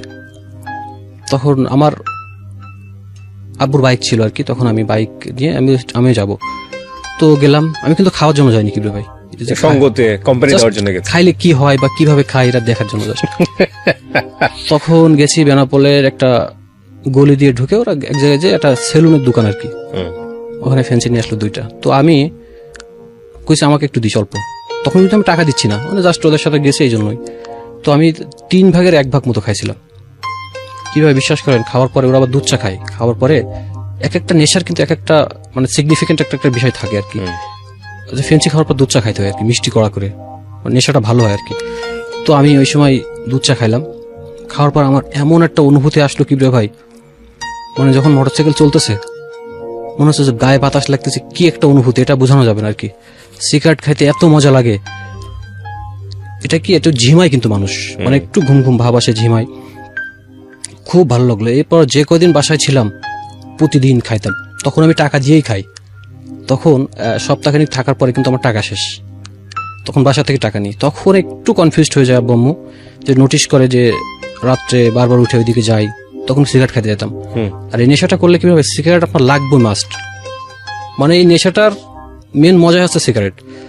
তো আমি একটা সময় বাপ মা জেনে গেল আর কি, যাদের সাথে মিশি তারা তো ফেন্সি খায়, এক দুই কান করতে করতে। তো আমি আম্মুকে আসলে ভূগোল বুঝাইতাম ওই সময়, যে আমার সামনে খাইছে কিন্তু আমি খাই নাই, অনেক কিরে কসম কাটছি। তখন আসলে নেশাগ্রস্ত হয়ে গেলে কিভাবে মানুষ অনেক কিছু করতে পারে, এটা আসলে এটা স্বাভাবিক ঘটনা। তো এইভাবে চলতে তো একসময় আব্বু বলে ঠিক আছে তুমি চলে যাও, ঢাকায় চলে যাও, তোমার আর এলাকায় থাকা লাগবে না। তো যেদিন ঢাকায় আসি ওই দিনও আমি ফেন্সি খেয়ে আসি একটা। তখন কিন্তু আমার হাফ বা 3 ভাগের 1 ভাগ হয় না, একটা দুইটাও খাইছি। আর ঢাকায় যে ফেন্সি গুলো থাকে এগুলো আসলে কিন্তু অনেক টুইনিং। আপনার গতদিন একটা ঘটনা একজন কইছিল যে একটা ভেঙে 3টা ভাঙায়, এরকম একটা ব্যাপার আছে। কিন্তু বেনাপোল যেটা আমরা কিন্তু ইন্ডিয়ার ওই পাশ থেকে আনাইতাম অনেক সময়। আচ্ছা, তারপর আমি ওই দিন নেশা করে আসলাম, বাসে উঠলাম। জার্নিতে আসলে খুব ভালো লাগতো ফেন্সি খাইলে, এবং কখন মনে হইতো বাসের ভিতরে তো সিগারেট খাওয়া যায় না, কখন ফেরিঘাটে আসবে। আমি জার্নিতে খুব বমি করতাম, কিন্তু ফেন্সি খেলে আমার বমি হইতো না। ঢাকাতে পৌঁছলাম, তখন আসলে আমার ঢাকাতে আসার পরে কি ভাই আর ভালো লাগতো না আমার নেশা না করলে। তখন আমি যে বাসায় থাকতাম ওর নিচে একটা মানে পাশে একটা বাড়িওয়ালা ছেলে ছিল আর কি। এই কয়দিনে এত দ্রুত নেশা হয়ে গেল ফেন্সি? মানে আমারটা খুব না, কয়দিন বলতে আমি তো বাসায় 10-15 দিন ছিলাম। আচ্ছা, মোটামুটি একটা অ্যাডিকশনের দিকে যাচ্ছি। তো আমি যে বাসায় ডিপ্রেশনও তো আপনি ছিলেন? আমার আসলে কি বলবো, কমপ্লিটলি হ্যাপি লাইফ ছিল, কোনো দিক থেকে আমার কোনো সমস্যা ছিল না। এই জাস্ট আমার কি বলবো কিউরিসিটি, এছাড়া কিচ্ছু না। তো বাসায় যখন আসলাম ঢাকাতে, একটা ছেলে ছিল সবুজ, ও হচ্ছে এক বাড়িওয়ালার ছেলে। তো ওর সাথে আমার আগে থেকে পরিচয় ছিল আর কি, চার দোকানে বসতাম, চাটা খাইতাম, নাটকের কাজ টাজ করতাম, ভোরে যাইতাম, ওর সাথে দেখা হইতো আর কি, ভাই কই যান, বুঝতো। তখন আমার খুব একটু মানে পছন্দ করতো আর কি। তো আমি ওকে বললাম যে ভাই একটা কথা বলি, কিছু মনে করবেন না। বলেন। আমি ফেন্সি পাওয়া যাবো আশেপাশে কোথাও? তারপর ও আমাকে বললো যে পাওয়া যায় ভাই, কিন্তু মাল কিন্তু ভালো না, 800 টাকা লাগবে। তো কয় যে ফেন্সি না, আমার কাছে ইয়াবা আছে, আপনি ইয়াবা খাইলে খাইতে পারেন। তখন আসলে আমার মনে হইতে যে ফেন্সি তো পাচ্ছি না, ইয়াবাটা খেয়ে দেখি। তখন ও বাসায় আসলো, বাসায় এসে তখন ইয়াবা খাওয়া শুরু করলাম, 1টা 2টা 3টা। বাড়িওয়ালার ছেলে? হ্যাঁ, আমি যে বাড়িতে থাকতাম ওই বাড়িতে না, পাশের বাড়ির। তো তখন 1টা 2টা 3টা 4টা খাইতে শুরু করলাম। তখন এতটাই ডিপেন্ডেন্ট হয়ে গেলাম ইয়াবার প্রতি। Different feeling. ওইটা খাইলে কিভাবে আপনার ঘুম আসবে না, ফার্স্ট হচ্ছে ঘুম আসবে না। অনেকে কয় যে সেক্সুয়ালি একটু বেশি হয়, কাজ করে বা এরকম। আসলে এটা সাময়িক হয়তো হতেও পারে, কিন্তু এটা কিন্তু ওইভাবে করে না। কিন্তু এটা ওই যে একই, সিগারেট খেতে ভালো লাগে আর যে কোনো কাজ করতে আপনার ভালো লাগে, আপনার রাত জেগে থাকবেন ভালো লাগবে। মানে আসলে এগুলো নার্ভগুলো দুর্বল করে দেয়। মানে কোনো নেশারই আসলে ভালো কোনো সাইড নাই। সাময়িক হয়তো আমরা কিছুটা পাই, সাময়িক আনন্দ পাই, কিন্তু এটা ভবিষ্যতে এটা আসলে অনেক শেষ করে দেয়। তো এভাবে খাতে আমি একটা জিনিস নোটিস করলাম পিরু ভাই, ওই যে ইয়ের কথা বললাম সবুজ, ও কিন্তু ডিলার ছিল আর কি। আচ্ছা, ইয়াবা ডিলার বলতে এক ডিলারের ও ছিল সেলসম্যান। ওকে। আমি দেখতাম আমার বাসাতে থাকতো, একজন ফোন দিছে, ভাই 5টা লাগবে, দিয়ে আসতো। তখন কিন্তু আমি আসলে ওকে বলতেও পারছি না যাইতে, যেহেতু এলাকার পোলাপান। তখন আমার বাসায় আরেকটা লোক আসা শুরু করলো, সেটা হচ্ছে শামীম ভাই। সে হচ্ছে ওই এলাকার মোটামুটি ডন, ওই হচ্ছে মেন ডিলার। তো ওর সাথে আমার পরিচয় হয়। ওর সাথে প্রথম দিন আমাকে খাওয়াইলো, 5-7টা খাইলাম। তারপর কিন্তু কখনো খাওয়াইতো না, ফ্রি টাকা দিয়ে খাইতাম। তখন কি প্রিয়া ভাই, শামীম ভাই আসতো, অনেক মেয়ে ছেলেপিলে নিয়ে আসতো আপনার বাসায়। বাড়িওয়ালাও জানতো, বাড়িওয়ালাও কিছু বলতে পারতো না, ভয়। বাড়িওয়ালা ওর সম্পর্কে জানতো, দারোয়ানও কিছু বলতো না। শুধু দারোয়ান আমাকে বলছিল যে মামা আপনি বাসা ছেড়ে চলে যান, গোপনে বাঁচতে পারবেন না। তো আমি আসলে ওই সময় নেশার জন্যই আসলে অত কিছু মানি নাই, ভাবি নাই। তো ওই সময় আসলে তখন ওই যে গাঁজা আনতো অনেকে মাঝে মধ্যে ফেন্সিও নিয়ে আসতো, এভাবে। কিন্তু তখন আমি নেশার আসলে আমার স্প্রেড হইতেছে নেশার চারিপাশ দিয়ে। তখন ওই যে খাওয়া শুরু করলাম, তখন বাবার পর খুবই ডিপেন্ডেন্ট হয়ে গেলাম। তখন এর ভিতরে আমার গার্লফ্রেন্ডের সাথেও সম্পর্কটা অনেক খারাপের দিকে যেতে লাগলো। আমি কথা বলতাম না। বাবা খাইলে আসলে বাপ মা বন্ধু বান্ধব, এই যে মানে গার্লফ্রেন্ড বউ, এদের সাথে কথা বলতে ভালো লাগে না। বাবা খাইলে মানুষ প্রচুর কথা কয়, কিন্তু সেটা বন্ধু বান্ধব নিয়ে বা নেশার জগৎ নিয়ে আর কি, বাইরে আসলে খুব বেশি লাগতো না। তো ওই সময় বাসা থেকেও কিছুটা বুঝতে পাই, মানে আমি যে মেসে ছিলাম, আমার এলাকার অনেক ছোট ভাই ছিল, তারা কিন্তু কিছুটা নোটিশ করে তারা আস্তে আস্তে কিন্তু ম্যাচ ছেড়ে চলে যায়। তো এরকম দেখতাম শামীম ভাই মাঝে মধ্যে জুয়া খেলতো আপনার বাসাতেই। হ্যাঁ, 4-5 জন আসতো, রাত 12টার সময় সারা রাত থাকতো, বিরিয়ানি টিয়ারি নিয়ে আসতো, খাইতাম। তখন আসলে কি ভাই এমন সময় গেছে, আমি 3 দিন কোনো ভাতই খাইনি। মানে বাবাটা খাইলে মানুষের একটু মানে লিকুইডের প্রতি একটু আগ্রহ থাকে, যে কোল্ড ড্রিঙ্কস বা পানি। তো ওই সময় আমি আসলে ভাত টাত খাইতাম না, মাঠা খাইতাম। ওই যে মাঠা পাওয়া যায়, মাঠা, তারপর কোল্ড ড্রিঙ্কস এই জাতীয়, খুব লাগতো। কিন্তু নেশাটা যখন কেটে যেত কি ভাই, এত অস্থির লাগতো তখন মনে হতো আবার এখন একটা খাই, আবার মানে পিনিকটা আবার আসুক, আবার খাইতাম। তো একটা সময় আমি আসলে শামীম ভাইকে বিরক্ত করে দিয়েছিলাম, প্রায় 3টের সময় ফোন দিয়ে, ভাই একটা কন্যা সবুজরে দিতে। পরে আমাকে একদিন কয়, ভাই নেক্সট টাইম কখনো আমার কাছে ফোন দিবেন না, টাকা থাকলে আপনি খাবেন, না হলে নয়। তো তারপরেও কিন্তু আমি ওকে বাসায় আসা থেকে আটকাতে পারিনি। বাসায় আসতো, যখন আসতো 2-1টা খাইতে দিত আর কি। তখন কিন্তু আমার নাটক লাইন শেষ কিবিয়া ভাই। তখন আমার যে ডিরেক্টর ছিল তখন বললো যে আমি আপাতত একটু ব্যস্ত আছি, তোমার 3-4টে ডিরেক্টরের সাথে কথা হয়েছে, তুমি ওদের সাথে কাজ করো, যখন যার কাজ থাকে তার সাথে কাজ করো। একটা ডিরেক্টরের সাথে আমার লাস্ট কাজ করার কথা ছিল, সেটা হচ্ছে আপনি নাম বললে চিনবেন, এক নামে। আমি যদি এখন নামটা বলি আপনি একবারে চিনবেন। তো ফোন দিত, আমি হ্যাঁ আসতেছি সকালে, আমি আসলে যাইতাম না, আমি ঘুমির থেকে উঠতাম 2টা-3টার সময়। তো এইভাবে আসলে সবাই আমার প্রতি একটা মানে বিরক্ত হয়ে গেল বা কেউ আর, এবং আমার যে ডিরেক্টর ছিল ও আর কথা বলা বন্ধ করে দিল যে তোমার দিয়ে হইব না ভাই। বুঝতে পারছিল যে আপনি আমার একদিন কইছিল আমি মেবি মোস্ট প্রবাবলি তুমি নেশা করো। তখন কিন্তু ভার্সিটি এক সেমিস্টার অফ হয়ে গেল আমার, ভার্সিটি যাওয়া বন্ধ। দেখেন কিভাবে জিনিসটা কি হলো। তখন আমি বাসা থেকে কিন্তু তখন ওই টাকা আমার হচ্ছে না। তো বেশি টাকা নিতেন কিভাবে? বেশি টাকা তখন আমি বলতাম যে আমি একটু সাবজেক্ট বেশি নিচ্ছি, তখন তো আমাদের 4টে করে সাবজেক্ট ছিল আর কি। আমি বলতাম যে 5টা নিচ্ছি, বা এই সেমিস্টার নতুন একটা কোর্স আছে করতে। বাবা মা তো এত ডিটেলে যায় না, একদম সব বিশ্বাস করতো।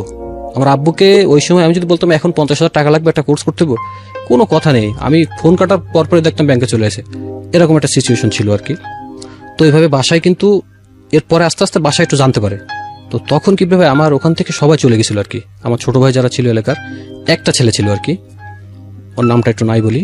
চলে গিয়েছিল বলতে মানে ওই পরিবেশ দেখে তখন আমি অল টাইম মেয়ে নিয়ে থাকতাম, মেয়েদের সাথে বাবা খাইতাম, বা মনে করেন অনেক প্রচুর মেয়ে আসতো, ওরা অনেক ম্যানেজ করতো আর কি। এমন হয়েছে যে ওদের মাধ্যমে পরিচয়, পরে আমি অন্য জায়গায় নিয়ে ঘুরতে। ওরাও কি ঠিক এই ক্লাসেরই ফ্যামিলি? হ্যাঁ হ্যাঁ, সব না না, মেয়েগুলো আসলে অনেক সফিস্টিকেটেড ছিল কি ভাই, সফিস্টিকেটেড ফ্যামিলি। মানে এটা হ্যাঁ, এটা এমনও মেয়ে আছে আমার বাসার নিচে র্যাপ ফোন নিয়ে আসে, বুঝছেন না, লেক্সাস গাড়ি নিয়ে আসে এরকম। তো এগুলো নাই বলি, এগুলো আসলে আপনি যে এলাকায় থাকতেন মিরপুর, ওই দিকের কিছু লোকজন ছিল। তো সবার সাথে আসলে ওইটা সব নেশার বন্ধুই কি ভাই, ওরাও কিন্তু ডেসপারেট খুব। তো ওদের সাথেও আমি আসলে বিভিন্ন জায়গায় ঘুরতে যেতাম, অন্য জায়গায় মাল খেতে যেতাম, মানে এই সার্কেলটা আপনার পরিচিত অনেক হয়ে গেল। তো এভাবে ভার্সিটি এক সেমিস্টার গ্যাপ হয়ে গেল, বাসা থেকে। আপনার প্রেমের কি অবস্থা? প্রেম চলতেছে, কিন্তু তখন নিপার কাছ থেকে প্রচুর টাকা নিই।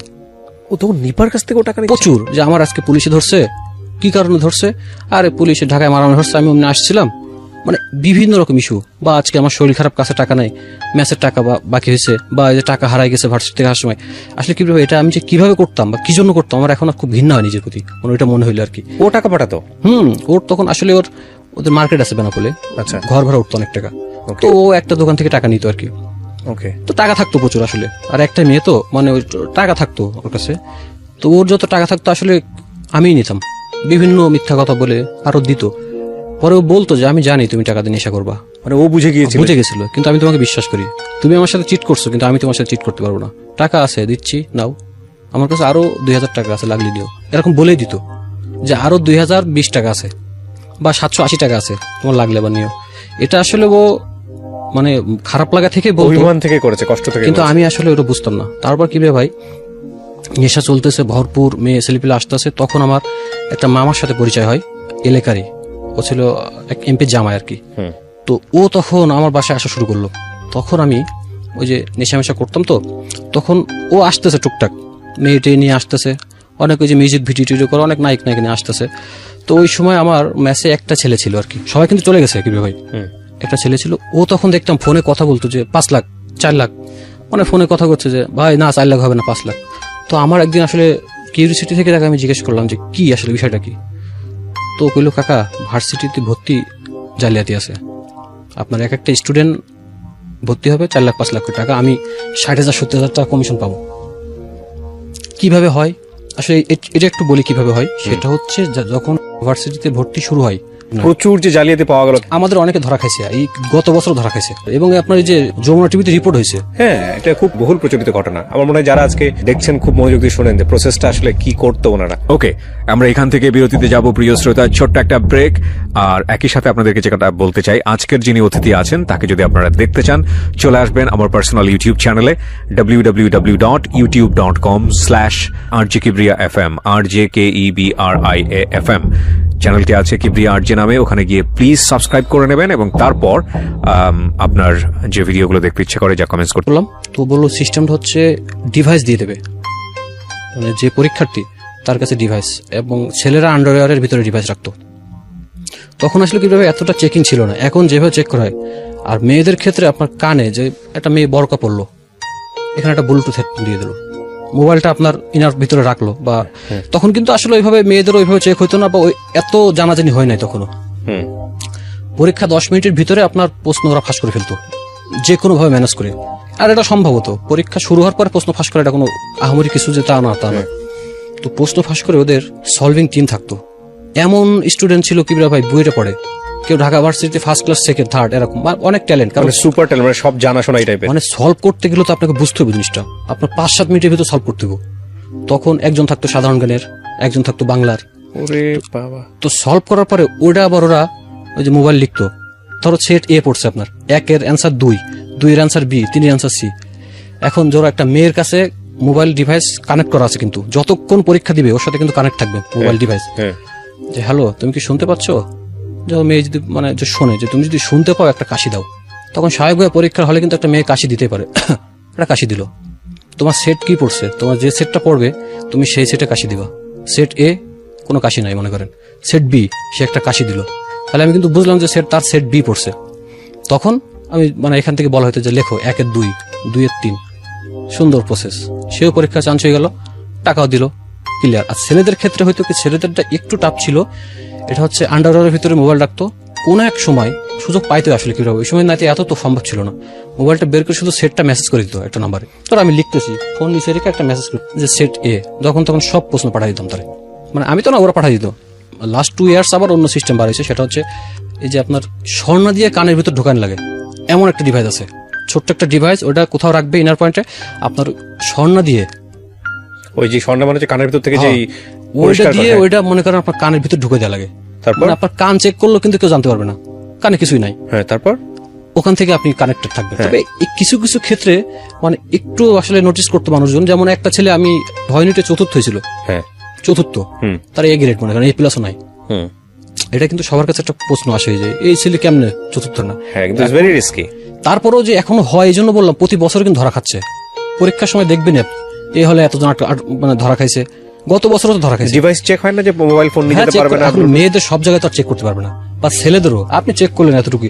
আর আসলে ওটা রাখারও সিস্টেম ছিল, ছোট মোবাইল রাখতো। আচ্ছা, ওটা টেকনিক, এটা নিয়ে রিসার্চ করতো আসলে ওরা। আচ্ছা আচ্ছা, হ্যাঁ। তো তারপর আমি ওকে বললাম যে আমি করা স্টুডেন্ট ম্যানেজ করি, তুই শুধু আমাকে, তোর তো দায়িত্ব থাকে 5টা 7টা 10টা স্টুডেন্ট, তুই শুধু আমাকে কোর্সিং গুলো, আমি তোর কাছে বলবো এই সেট, তুই কোর্সিং গুলো আমাকে দিয়ে দিবি। তখন আমি এলাকায় 6টা স্টুডেন্ট ঠিক করলাম, 6টা, 4 লাখ টাকা নিচে একটাও না, 4.5 লাখ 5 লাখ এরকম। টাকার সিস্টেমটা কি হতো? ভর্তি হওয়ার পর চান্স হওয়ার পর টাকা দিবে। আর আসলে কেউ টাকা মারতো না, কারণ তারা বুঝতো যে যেভাবে ছেলে পোলা ভর্তি করতেছে এদের অবশ্যই একটা অনেক বড় লিঙ্কেজ আছে, মানে যদি কোনো কারণে টাকা টুকা মাইরে খায় তাহলে লাইফ। এবং আমি এটাও কইতাম যে আপনার ছেলে কিন্তু বাঁচতে পারবে না, ভার্সিটি শেষ। আর সব তো আমার গ্রামে, বুঝছেন, এলাকার। সো ওই ধরনের মানুষজন এত চিটিং বা করবে এরকম না। তো 6টা ছেলে নিছিলাম, মেবি একটা ডিভাইস নিতে পারিনি, মানে বেরই করতে পারিনি। পরীক্ষার হলে হয়তো একটু কড়াকড় ছিল আর কি, জন্য।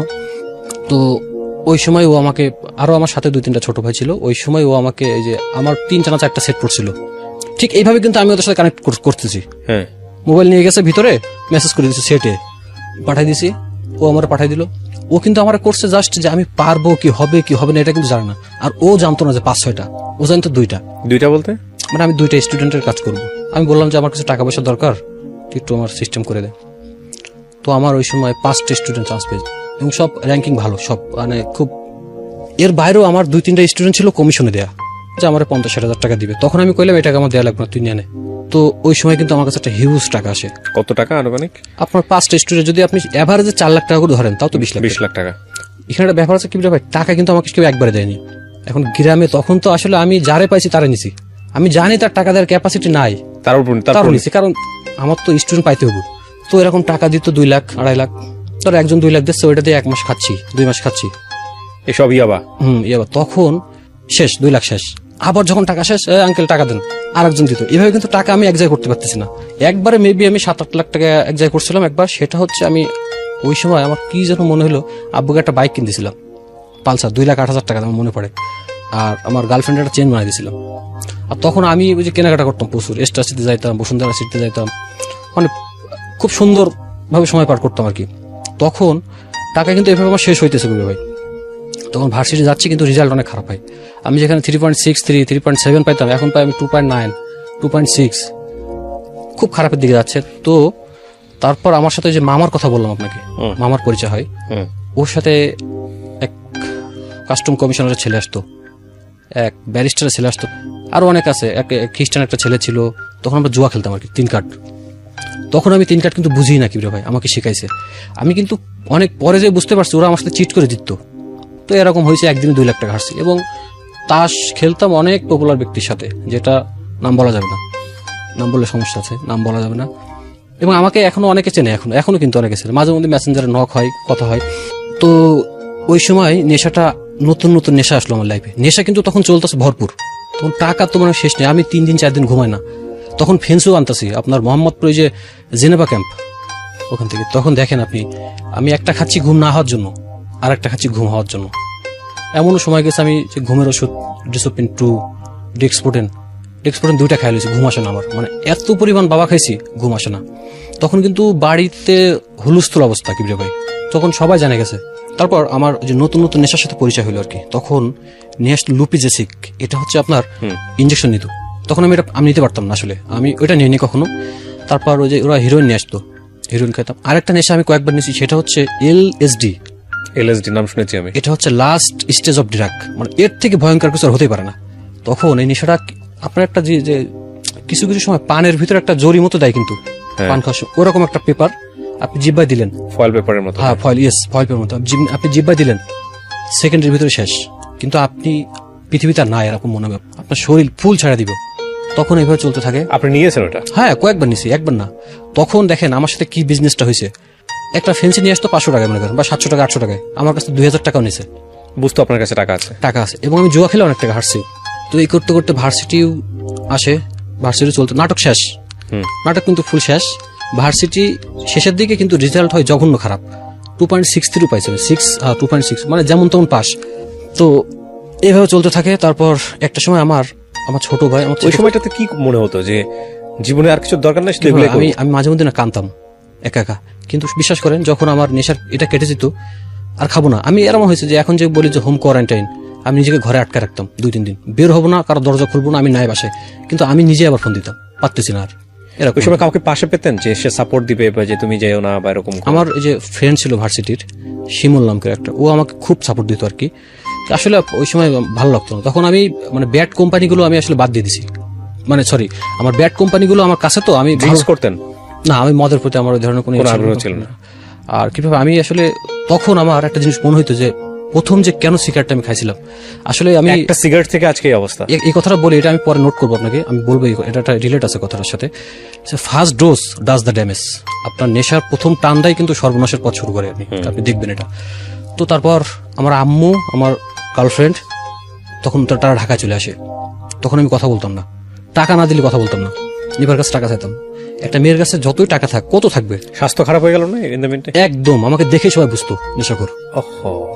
তো ওরা আসলো, তো এসে দেখলো যে আমাকে না বলে চলে আসছে আমার বাসায়। তখন আমার ছোট ভাই এআইবিতে পড়তো, ও বাসার মধ্যে বাসায় আসতো, তো ওরে তো সবাই চিনতই। ও মেসেজ এসে কইছে, ভাই আমরা যে আসছি কাউকে কবেন না, ওরা কবেন না। তো আম্মু, ছোট ভাই আসে। তো ওই দিন আমি বিকালে আমার সাথে ওই টিম সহ 7-8 জন, 4-5টা মেয়েরা নিচে দাঁড়াইছিল। আগে দেখি পরিবেশটা কি। উঠছি, দরজা খুলে দেখি আমার আম্মু, আমার গার্লফ্রেন্ড, কি একটা সিচুয়েশন, এবং সবাই দেখতেছে। কারো এখানে দাড়ি, আসলে গ্রামগঞ্জের লোক কিন্তু এগুলো একটু স্টাইলিশ, হাতে কারো ব্রেসলেট ঝুলতেছে, চুল লাল, এবং দেখে বোঝা যাইতেছে নেশাখোর। পরে আমার যে মামা ছিল পরিচিত, যে বললাম, আমার আম্মু বললো যে তুই এর সাথে নেশা করো, সেটা ঠিক কয় না, কোনো নেশা নেই, কিসের নেশা। কিন্তু আসলে কিন্তু বুঝছে। পরে আমি চলে গেছি রাগ করে। তারপর বাসায় আসলো, বাসায় এই পরিবেশ দেখে আমার ভার্সিটি গেল আমাকে না জানিয়ে। তো দেখলো যে 1 সেমিস্টার গ্যাপ দিছি, রেজাল্ট খারাপ। তখন আসলে আব্বু শক্তের, আম্মু খুব কাঁদতো আর কি। মানে গার্লফ্রেন্ডও তখন কথা বলতো, কিন্তু ওরা চলে গেল, চলে যে আমার টাকা পয়সা দিয়ে বন্ধ করে। তখন আমার 1 সেমিস্টার বাকি ছিল কি ভাই, 1 সেমিস্টার। পরে আব্বু বললো তুই আবার নতুন করে সাবজেক্ট নিয়ে রেজাল্ট ভালো করতে হবে। নিলাম না, টাকা দিল না, আমার টাকা আর টাকা দিচ্ছে না। তখন আমার ম্যাচ খরচও দিচ্ছে না আমার, তখন কিন্তু আমার টাকা আসতেছে এই চারিপাশ থেকে। এরকম করতে করতে আমার এক ফ্রেন্ডের মাধ্যমে আমি টাকা নিয়ে আসলাম আব্বুর কাছ থেকে, নিয়ে রেজিস্ট্রেশন করলাম। এর ভিতরে কি ভাই, আমার নাটক লাইনের অনেকে আমাকে ফোন দিত যে ভাই আমার এই কাজটা একটু করে দাও তুমি। তখন আমার খুব একটা স্কোপ ছিল কিবরিয়া ভাই, মানে আমি আসলে এতদিন থাকলে আমি অনেক নিজের একটা জায়গা তৈরি করতে। লাইম লাইটে থাকতে পারতাম আর কি, মানে আমি যাদের সাথে কাজ করছি বা আমার সাথে যারা কাজ করছে তারা এখন অনেক নাম করা ডিরেক্টর আর কি। তো আমি আসলে ফোনই ধরতাম না, লাস্টে সিম চেঞ্জ করে ফেললাম, ভালো লাগতো না। তখন এইভাবে ভার্সিটি শেষ হলো, রেজাল্ট একটু খারাপ হলো আর কি। তারপর ওই যে প্রথম দিকে যে ভালো করছে না, সবটা একসাথে কাউন্ট হয়, এই মিলাই মোটামুটি একটা লেভেলে আসলো আর কি। তারপর আমি ওই যে তারপর জন্য কি হ্যাঁ তখন আমি ওই যে ঢাকাতেই থাকি, তখন একটা সময় আমার বললো যে বাসায় চলে যাইতে, তখন তার হচ্ছে না। তখন নিপাও বললো যে তুমি বাসায় আসতে পারলে সম্পর্ক থাকবে, আর না হলে আমি বিয়ে করবো না জীবনে, কিন্তু সম্পর্ক থাকবে না। তো ওই সময় আমাকে বাসায় যাওয়া হলো আর কি। বাসায় গেলাম, আব্বু আম্মু বসলো যে যা গেছে গেছে জীবনে, সব ভুল, সবকিছুই হয়েছে। আসলে বাপ মা তো এরকমই কি ভাই, সবকিছু ভুল, টাকা পয়সা চাকরি বাকরি কিচ্ছু লাগবে না, তুমি বাবার ব্যবসা দেখো। তখন আমার বাবার ব্যবসা খুব স্টাবলিশ পর্যায়ে চলে গেছে আর কি। তখন আমি বাসাতে ছিলাম 15-20 দিন মতো, নিজে আমি নিজে একটা রিহাব সেন্টার তৈরি করলাম নিজের। তখন আমার আম্মু সিগারেট এনে দিত আমাকে, যে তুই বাসা বসে সিগারেট খা, আমার সামনে খা। আচ্ছা, এই ব্যাপারটা আমি খুব কমন পেয়েছি। আমি আমার সিক্রেটসে এত বেশি এই ধরনের ঘটনা আমি শুনেছি। আমি অনেক গল্প পেয়েছি এরকম, যে বাবা মা শেষ পর্যন্ত এরকম করে যে নিজের সন্তানকে যেটা তাদের যেটাই হোক না কেন মানুষের সামনে যাতে না যায়, মানুষের সামনে যাতে না করে, এবং আত্মসম্মানের জন্য হোক বা যাই কোনো যেটার জন্য হোক না কেন নিজের ঘরের মধ্যে করো, এইরকম একটা পরিস্থিতিতে নিয়ে আসে। আমি জানি না এটা কতটা কষ্ট থেকে তারা করে, but it's very unbearable situation. Okay, আমরা এখান থেকে বিরতিতে যাব প্রিয় শ্রোতা, ছোট্ট একটা ব্রেক। আজকের যিনি অতিথি আছেন তাকে যদি আপনারা দেখতে চান, চলে আসবেন আমার পার্সোনাল ইউটিউব চ্যানেলে www.youtube.com/rjkibriya.fm। চ্যানেলটি আছে কিবরিয়া আরজে নামে, ওখানে গিয়ে প্লিজ সাবস্ক্রাইব করে নেবেন, এবং তারপর আপনার যে ভিডিওগুলো দেখতে ইচ্ছে করে, যা কমেন্টস করতে ইচ্ছে করে ওখানে করবেন। আমরা যেখানটায় ছিলাম তারপর বলেন। তারপর আমি ওই যে বাসাতে থাকলাম, তখন কিন্তু কিভাবে আমি সুস্থ, আমার তখন নেশার জন্য খারাপ লাগতো, কিন্তু আমি বেরোতাম না। আমি নিজের ভিতরে একটা মনোবল তৈরি করলাম যে না, নেশার করবো না। তখন আমি আব্বুর সাথে অফিসে যাই, তখন সুস্থ আমি ফুল, শুধু সিগারেটটা খাই আর কিচ্ছু খাই না। মানে আব্বুর সাথে সকালে অফিসে যাই, আবার রাত্রে চলে আসি। এর ভিতরে যখন অফিসে থাকতাম, আব্বুই অফিসে এমপ্লয় যারা ছিল বলতো যে ও সিগারেট খা, কোনো সমস্যা নেই, ওর সাথে থাকবি। তো আমি অফিসের সাথে যে সিগারেট খেতাম, আমার আব্বু জানতো আমি সিগারেট খেতে যাচ্ছি, একজন সাথে পাঠাইতো, এতটা কেয়ারিং ছিল। তো এভাবে চলতে চলতে ব্যবসা, তখন আমি বেশি আসলে কি বাপের ব্যবসা, তো তখন ওই যে প্রয়োজন মতোই নিতাম আর কি, 8,000 10,000, মানে সপ্তাহে 2,000 3,000 এরকম নিতাম। নিয়ে কি করতাম, আমি কিন্তু বাজার করতাম টাকা দিয়ে বাসায়, যা খাইতে মন চাইতো খাইতাম, একটু নেট ভরতাম, নেট চালাম। মানে তখন মানে আমার অবস্থাটা খুব ভালো আর কি, যা গেছে গেছে, পাস্ট ইজ পাস্ট। তখন নিপার সাথে সবাই খুশি মোটামুটি হলো আর কি। তো তখন কিন্তু আমি যে ভার্সিটির যে টাকা পয়সাগুলো পাইতাম, তখন কিন্তু টাকা পয়সা মোটামুটি শেষ। একজনের কাছে আমি 3-4 লাখ টাকা পাইতাম আর কি।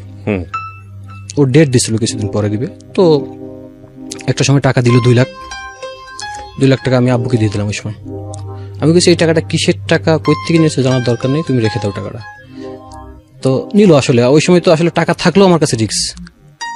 তখন আমার বিয়ে ঠিক হয় আর কি ওর সাথেই, ওরা মানবে না, ওরা রাজি না। তারপর অনেক কিছু, ছেলে তো এখন ভালো হয়ে গেছে, এখন বিয়ে দেওয়া যায়। তো নিপার একটাই কথা ছিল, বিয়ে করলে ওকেই করবো, না হলে নয়। আপনি চিন্তা করেন, 7 থেকে আমার ভালো লাগা, ভার্সিটি শেষ হয়ে গেল আমার, আর ওর হচ্ছে ইন্টার ফার্স্ট ইয়ার থেকে ওর অনার্স মাস্টার শেষ হয়ে গেল, অনার্স শেষ সরি। তো এটা তো সম্ভব না আসলে।